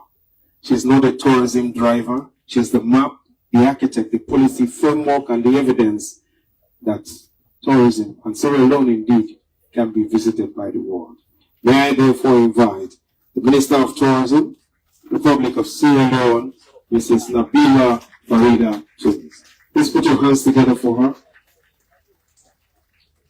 She's of course here and she will champion the affairs of this panel for the next 15 minutes or thereabout. Once again, let's appreciate them with a round of applause.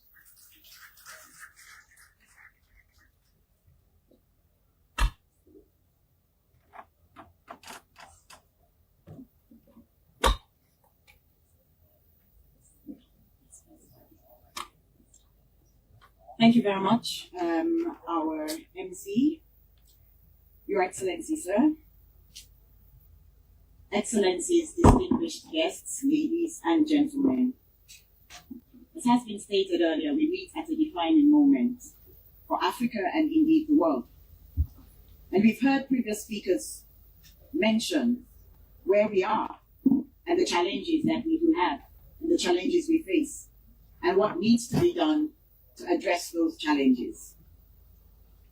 But again, with all the shocks, with all the disruptions, history reminds us that moments like these, moments of uncertainty, it often becomes the breeding ground for reinvention.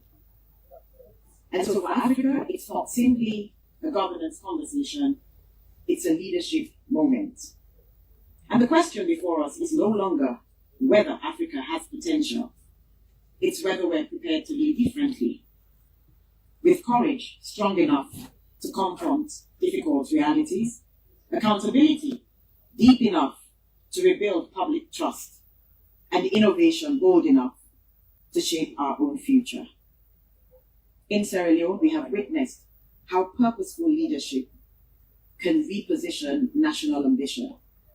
And under the leadership of His Excellency the President, governance has increasingly been framed around human capital development, institutional reform, inclusion, innovation, and economic diversification. Now, whether it's through investment in education, expanding opportunities for women and young people, or elevating sectors such as tourism and the creative economy as drivers of growth, the emphasis has been on transforming potential into productivity and aspiration into measurable national progress. Your Excellency, sir, I recall vividly when seeking guidance from you when I assumed the responsibility for tourism and culture. Your message was simple, yet deeply profound. Be innovative and think outside the box. That instruction resonates deeply because it captures the kind of leadership that Africa requires today. Leadership that is bold enough to challenge convention, adaptive enough to embrace change, and visionary enough to unlock new possibilities. So we are privileged, distinguished ladies and gentlemen, to have with us a distinguished panel whose collective experience spans governance, business, and traditional leadership. And as you've heard, we are going to have an engaging moment with our esteemed panelists. So the first question I'd like to pose to our panelists, and I'll start with our unruffled and grounded Minister of Finance, a person who has earned the recognition as one of the country's most effective economic managers, steering the nation through periods of significant global. I ask you in 1 minute, when you hear the phrase reimagining African leadership, what does it mean to you in the context of today's global uncertainties?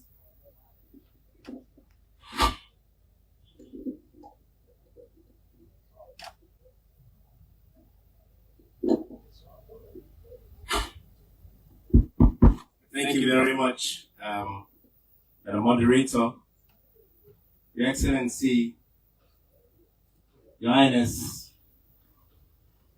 Your Majesty, Excellencies, colleagues, and ladies and gentlemen. Quite a very solid topic in my view. I think an embodiment of what we face these days, where we are challenged as leaders to be very thoughtful, be courageous, open to our people, be accountable, but like you said, think outside the box to be able to respond to most of the challenges that the people have been looking forward to when you are appointed to lead them. And I will give an example. In Africa, what we need leaders who confront the challenges of the continent. And you demonstrate it from your own responsibility given in your own country. And in Sierra Leone, I'll give an example to my own leader, who in 2018, when he was elected and took the responsibility given to him by the people to shape this country, he inherited a very difficult economy. And with all the numbers on the macro side, we are not looking good. But also even poverty numbers were very difficult. And some of the questions that I think people will ask, especially on the bold decision he took on education. When he took the decision on education, he was actually questioned or doubted by the press and rating agencies, because they were questioning the fiscal sense that the decision made, that you may not be able to handle it. But he said that to lead a nation, the value is in its people and the quality of the people who make up that nation. And it starts right at the cradle of a given individual who must be educated and taken through the value chain of education. But they asked him, will you be able to afford it? That was a fiscal orthodoxy, that you can't handle it because your budget was not good. You're supposed to focus on addressing deficits. Well, he knew that deficit is just a number. But if you believe that there are quality human beings in your country, they are educated, healthy, well-fed, they may be able to innovate around the problems you have. But it's a decision you make today, because that decision, the result of it, only comes years later, maybe a generation later. That's the courage that I think we need within the continent. Leaders who don't just look at short-term results when they have maybe 5 or 10 years in office, but can take decisions that are going to shape the nation into the future. Now, I think that's where I see reimagining the continent in the current context really is. It's just that one example. But there are many other examples I can give you where he is led in that way. In the energy space, we are trying to solve our energy problem. A foundational infrastructure decisions are to be made. 65 years on, it is said that we don't have grid infrastructure in the country. 65 years on, our electricity infrastructure is weak. What did he do? When he met the MCC in the US, they asked him, what do you want to do with the resources American government will give to you? He said, I only need to solve energy. And say, why? He said, because that's the foundational infrastructure we need to transform a nation, whether for industry, for education, for healthcare, and the like. That's bold decision. That's courageous decision. That's what he did, just one area. And he did it not only for infrastructure. When they asked him as well, he did a compact for $2.2 billion worth. Now, do you have all the money today? No. But he said we can innovate around how we claw in our own resources with what can be generated from other private partners. That's the courage we need. You innovate around, but you think not for today, you think for the future.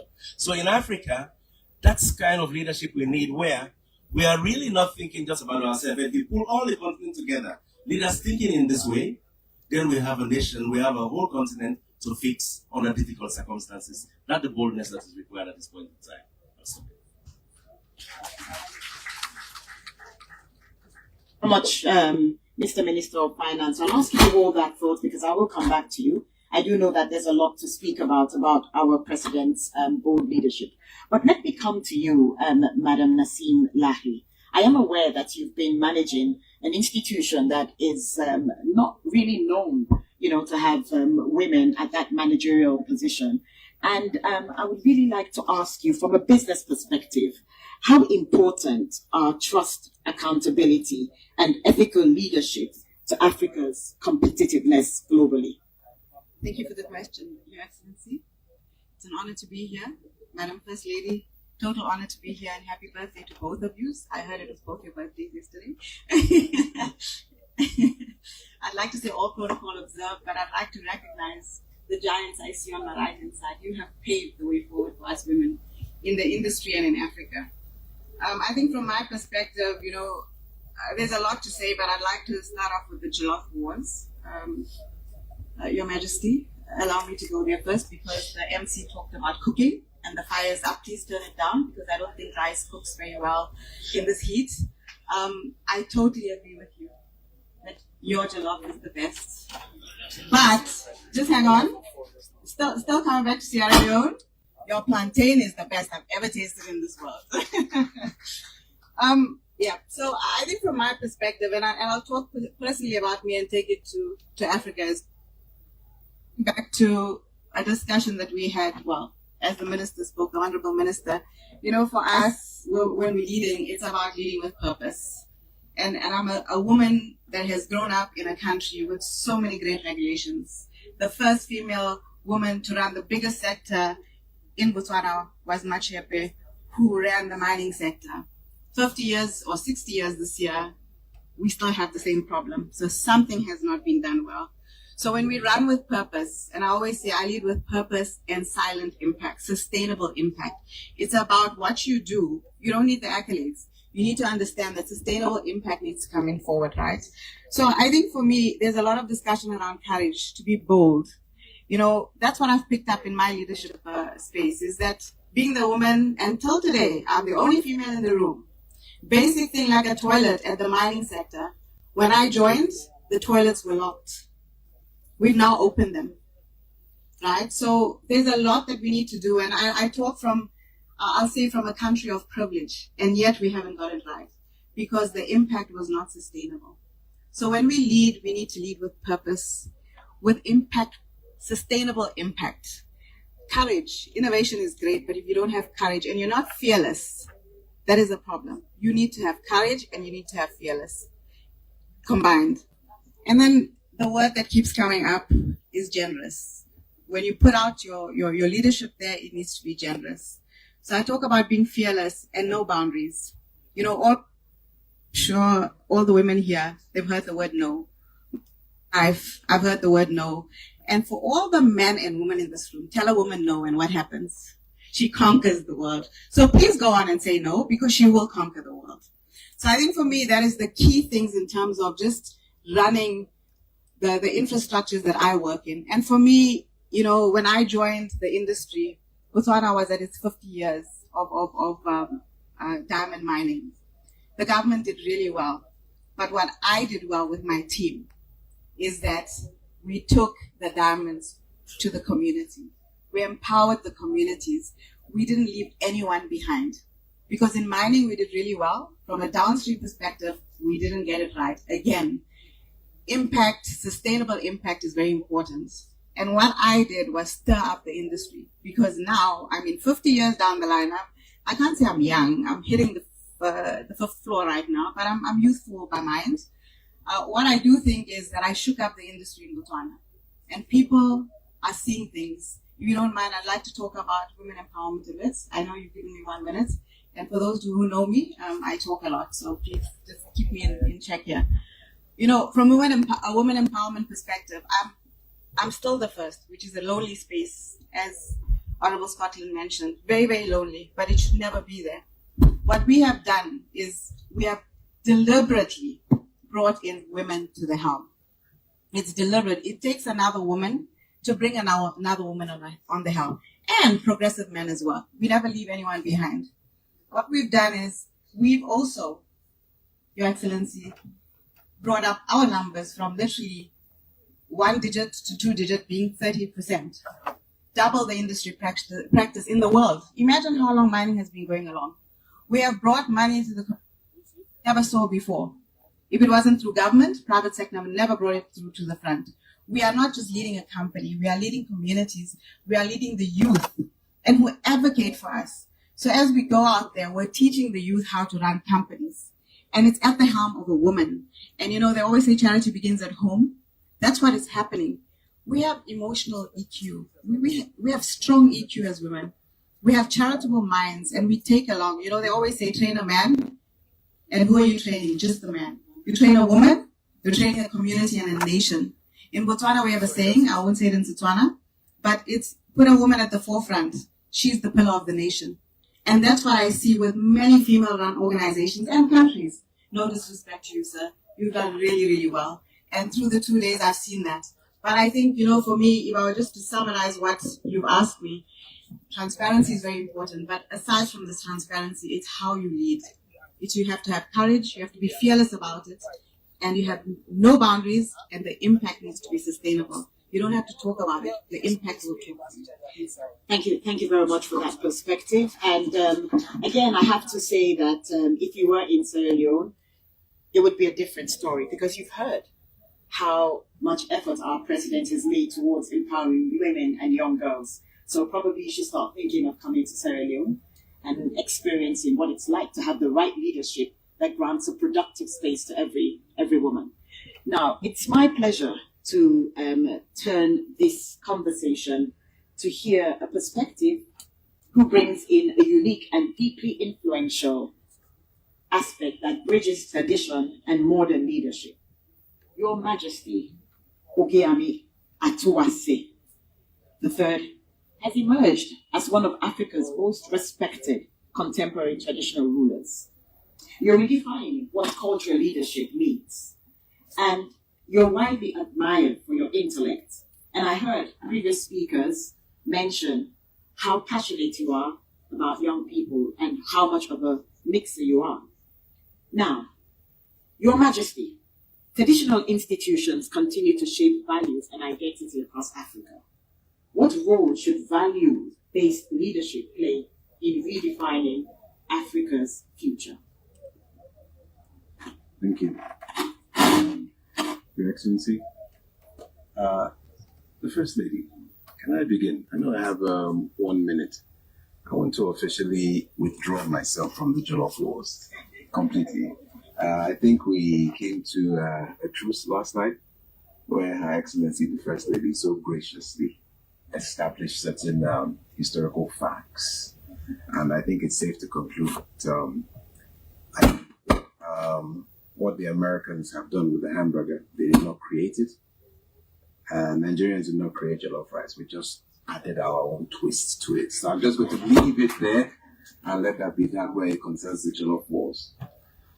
And to go into what you just asked, one thing I have observed since I was very young, obviously growing up in a traditional setting, my father he sat on his throne for 28 years. And I want to use Nigeria as an example of what I'm trying to describe for Africa.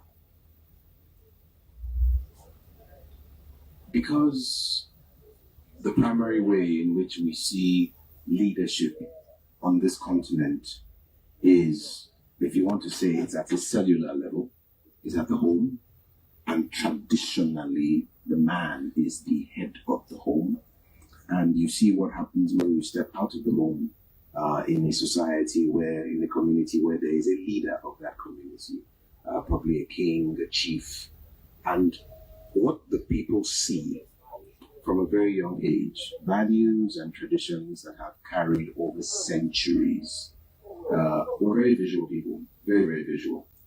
And I dare say that even in the way we're learning with each year and each decade going by, the way we have seen kings and chiefs run society, it percolates and it translates, or it almost wants to inform the way the head of the country would want to run his country. Yes, there are laws, but we've been informed in a way, the way you see your king do is how you would want to do. Sometimes you may want to do it a bit strong, but where there are laws, you are a bit restrained. So I think it's very important that when people see that at the traditional level, which is where I sit, where they see that even at that cellular level, the traditional ruler is trying to say, let us do things differently. It has such a powerful ripple effect because everybody's going to point and say, this is where we get our identity from. This is where we get our traditional values from. And I'm still being a bit diplomatic in the way I'm answering this question. But when the source, as it were, is beaming a different type of signal, it is going to resonate. it is going to percolate. That's what has informed us in my situation for almost 600 years. But now the source is now beaming out a different signal. It may take time, but people are going to pay attention and see, can this be sustained? And if it is successfully sustained at that cellular attractional level, there will be less resistance when you are trying to implement it going up the chain.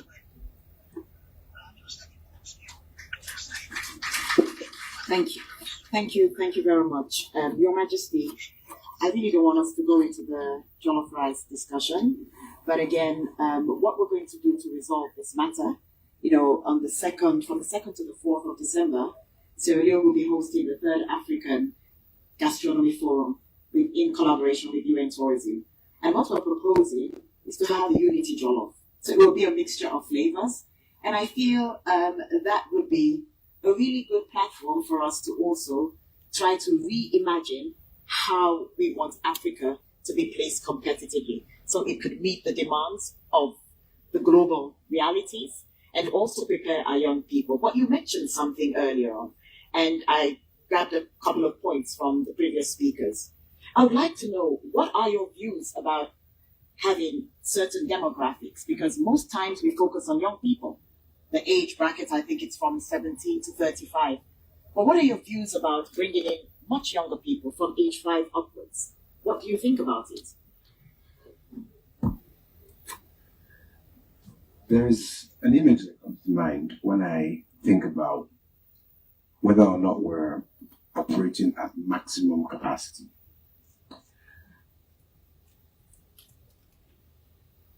I have heard repeatedly since I was in college, I heard it a lot in the United States, that as human beings, we only really use 1/3 of the capacity of our brains. 1/3. And if man has achieved all that man has achieved in 7,000 years of recorded history, look at what we've achieved with using 1/3 of our brain. It implies that if we were operating at 100% of our brain capacity, we would probably be moving like gods on this planet. I want to draw that analogy to say that the way we've been operating with 1/3 of our brain capacity collectively as human beings has been led or dominated by male energy. So if we were to allow women come in, quote unquote, 2/3 of brain capacity, not substituting one for another, but you are operating at your maximum capacity here in this 1/3. Let them come in and operate, contribute their own 1/3. And then the final 1/3, be it the young people, don't even put a limit to their age, 17 to 35. Whatever they feel they want to add, give them that platform, and perhaps that may increase our collective capacity.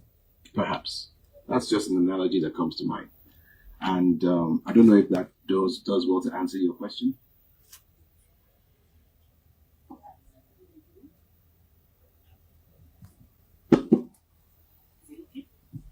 Certainly they do. And what you're talking about again is identity. We need that identity as African people to really shape our future. But let me come to you, and thank you very much for those very insightful and comments that you have made earlier. Thank you for the work that you do, Your Majesty. Let me turn this question to you, Madam Nassim Lahri. You spoke about bold leadership. You spoke about some of the inhibitions you face, being a woman in a very unusual space. Do you really think that the measures you have applied are working? And if they're not working, what sort of support do you think you would need to ensure that you have a complete turnaround in the shortest possible time? Thank you for the question. I've shaken up the industry in Botswana, mining industry. When I got out in 50 years in the mining industry, we didn't have toilets for ladies. The first thing I did was open the toilets because they were there, they were just not opened. Looked at PPE for women. Basic things like protective gear for women in the mining industry. Never taken care of. We made that available. We went out to specifically recruit women in the industry. And I say specifically, we didn't go out there and say, you apply, you apply. The fact that they saw a woman, a Motswana woman at the helm, they came to the forefront because they saw hope, which they never saw. Then what we did after that was we opened up, we have really good laws in Botswana, but again, it's not about the governments. It's about what we do to support the government infrastructure. I brought 6 months maternity leave. Oh my God, it was such a war with my board. But the one thing to realize is that, you know, with the bottom line, if you have a productive workforce, you will automatically make up the revenue that you've lost. And we saw that with the 6 months maternity. But I don't leave anyone. Hello? And I need to carry my son forward as well, including my daughter. We gave them paternity leave. For as long as you can prove that's your child, we were able to give them paternity leave. So there's a lot that we've changed and has been sustainable. So we've changed the industry in a lot of things. It's unfortunate that it's come 50 years later, but we have. One of the things that I'm not proud of, that's coming back to what would we do differently, is gender-based violence. The highest rate in the world is in Botswana. We have double-digit numbers sitting at 60, literally 63%, where the average is 27% in the world.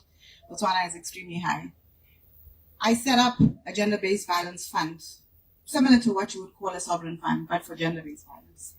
We've done that. We've collected a lot of companies collectively coming in to set up that fund, a basic thing like gender-based violence. What I found really, really great was that the community leaders, you lead by example. In Botswana, if our community leaders do the wrong, everybody else follows. And we started with our community leaders, where we started addressing gender-based violence, making sure they take the story to the people. And with the community, we realized that. And now what we've done as well with the communities, we work with the communities a lot, but the fact that they have the power to lead the country, do a lot of community projects with our community leaders. So we carry them along. We take them along, found that, you know, basic thing like women hygiene products, never available to young girls, used to miss 7 days or to 10 days a month of school. How equal is the environment if you let a girl miss 10 days? The funding that we've made about now girls are able to go to school. A basic thing like sanitary pads. We've made that available. It's through communities. And again, talking to what His Excellency said yesterday, it's taboo to talk a period. No longer taboo in our community meetings. It's now happening. They're talking about it. They're talking about gender-based violence. Sometimes the GBV aspect is cultural. And we've made sure that it's no longer culture. To treat a woman with respect is important. And the norm that you've seen before is not the norm. So we're using our community leaders to actually get to us. It took us a while to get there, but we've now started using our community leaders, including business. For one thing, what we're doing as well is, in as much as we're mining the resource, we're also mining the talent of our people and mining them in the right manner. A lot of people have told us, and I'm sure a lot of you growing up, if you don't have a degree, you're no one. But we've tapped into talent that is beyond mining. The life of mines are finite. The resource will end. People don't end. They will live for a long period of time. But in saying that, we have made it accessible to be a sportswoman, a sportsman. We're sponsoring sportswomen and sportsmen. You've seen us win the 4x400, very proud. We have world champions holding the gold in Africa, or North Africa, but in Botswana, Southern Africa, we don't have a lot of golds. So we're proud of our gold medalists. I took them through that process of training them. You will not see our company brand there, but we took them because the impact is big. They will carry our name for time immemorial. And for me, that silent impact and sustainable impact is very important. We also look at downstream activities. I know I don't have a lot of time, so I won't carry that forward. But we make sure that beyond mining, we have sustainable communities. We do farming. What do miners know about farming? But we do that too. But it's through our communities. That's how we empower the nation. Thank you. Thank you very much, Nassim, Larry, for those perspectives. And speaking about having that inclusive approach is really important, because when you bring everyone on board, you definitely get a greater support from the people themselves. And it's also a mechanism that you use to identify talent and also see how that can be used in a very productive manner. But to you, Mr. Minister, what do you really think about her perspectives, and how do you think really that accountability in Africa can be transformed into something that is embedded within our behavior? It's more or less focusing on the leadership. You have a leadership that is accountable. Now, how can that really be drilled down to all levels so that it certainly underpins what the leadership has already laid down as more or less the guiding principle? Over to you, Mr. Minister. Yeah, thank you. In terms of being accountable, which in Africa these days, all citizens in every country, and in the tenets that we try to uphold, they look up to their leaders to stay up to the democratic, let me just start from there, the democratic responsibility that you take up. That's the first thing. And so in democracy, accountability is the watchword. Yeah, because that's where the responsibility lies. And to be accountable is you stay with the rules of the game. Okay, rules of the game. In the sense that there will be elections. That's one. You stick to the rules of the elections. That's two. And second, you gotta be bold in ensuring that in the process of leading, when they've actually appointed you, you must be open to ensure that you can be critiqued. Yeah, you have to be accountable. Now, in our country, the press is deemed most trusted to be able to sell or look at a leader through a lens, because they are deemed to be a fourth estate. They are deemed not to be taking sides, although in modern days they do take sides, but generally you expect them to be the lens. In this country, for example, we had a law that's called libel law. Right? It's been there, and it was a means to coerce the voice of those who will speak freely. Now, it's the same like she said, but also equally women as well. So we've passed a law that really tried to address that. To say, well, you can speak freely, you can critique freely. And I followed yesterday when a young gentleman said he wants to be a leader, he wants to be a president. Well, it was just to say, you can say that in this country, but as long as we know that you're speaking freely, and you have a process of doing that and exercise that right when the time comes, that's one. The other aspect has to do with women. Generally in the continent, and I actually agree with most of the way of the forces that you've taken in the company. Generally in Africa, the women's space is being a space that has been a struggle to open up. In this country, I think that's a wild space that we have opened up with boldness, right? Where, whether it's the laws that have been passed to open space for women, participation, or specific spaces in the law where ideas and initiatives are developed by the whole issue of our girls, but also talking about women's and girls' health. These are decisions that are not easy or difficult to imbibe in our society. What has happened in our society is that we've opened that up.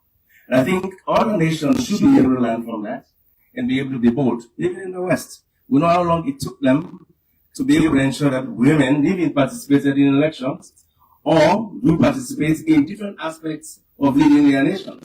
There will be heavy discrimination in the West on even wages. In our society, we don't have those kind of problems, right? That's this very inclusive society. It is a function of our, and so we should learn to start respecting the way our leaders are opening space for us, whether irrespective of whether you're a male or a female. And it's happening both in education, but also now the initiative that we are bringing up to allow full participation irrespective These are values in our system that I think I resonate with the way you've been addressing inclusivity and participation of ladies or gender in a sector that I believe was purely just for men. So I'm saying this just to be able to bring it back into our own society, that I do resonate with the fact that to be accountable and to be inclusive, there are both actions that you need to take, which are not comfortable actions by leaders. They may be costly, but that's how you start opening up society.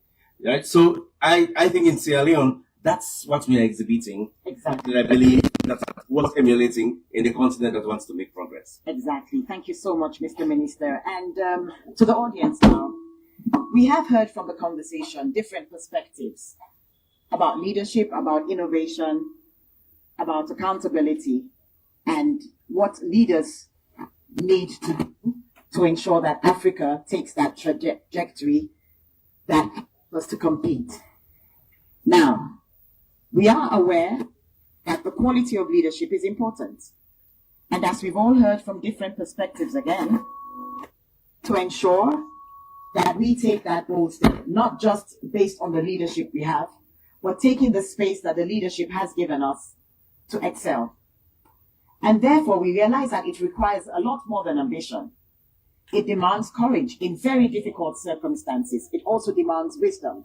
But it also demands that collective respect and responsibility and focus. So as we close this panel for this afternoon, I'd like to really thank the panelists for sharing their insights with us. Unfortunately, we would have loved to have some time to hear from your perspectives as well. We would have loved to open up the discussion, to have further conversations around this. But I do believe that the panelists, our esteemed panelists, will be around and will be happy to continue the conversation after this panel. So it is my pleasure to thank all of you, Your Majesty, Nassim Lahiri, and Mr. Minister of Finance, Sheku Fantamadi Angura. I'd like to thank all of you for sharing your insights and your perspectives on this panel. But I think the great takeaway from the discussion is that Africa does not need to wait for permission to lead differently. The responsibility and opportunity already rests with this room and beyond. Thank you very much.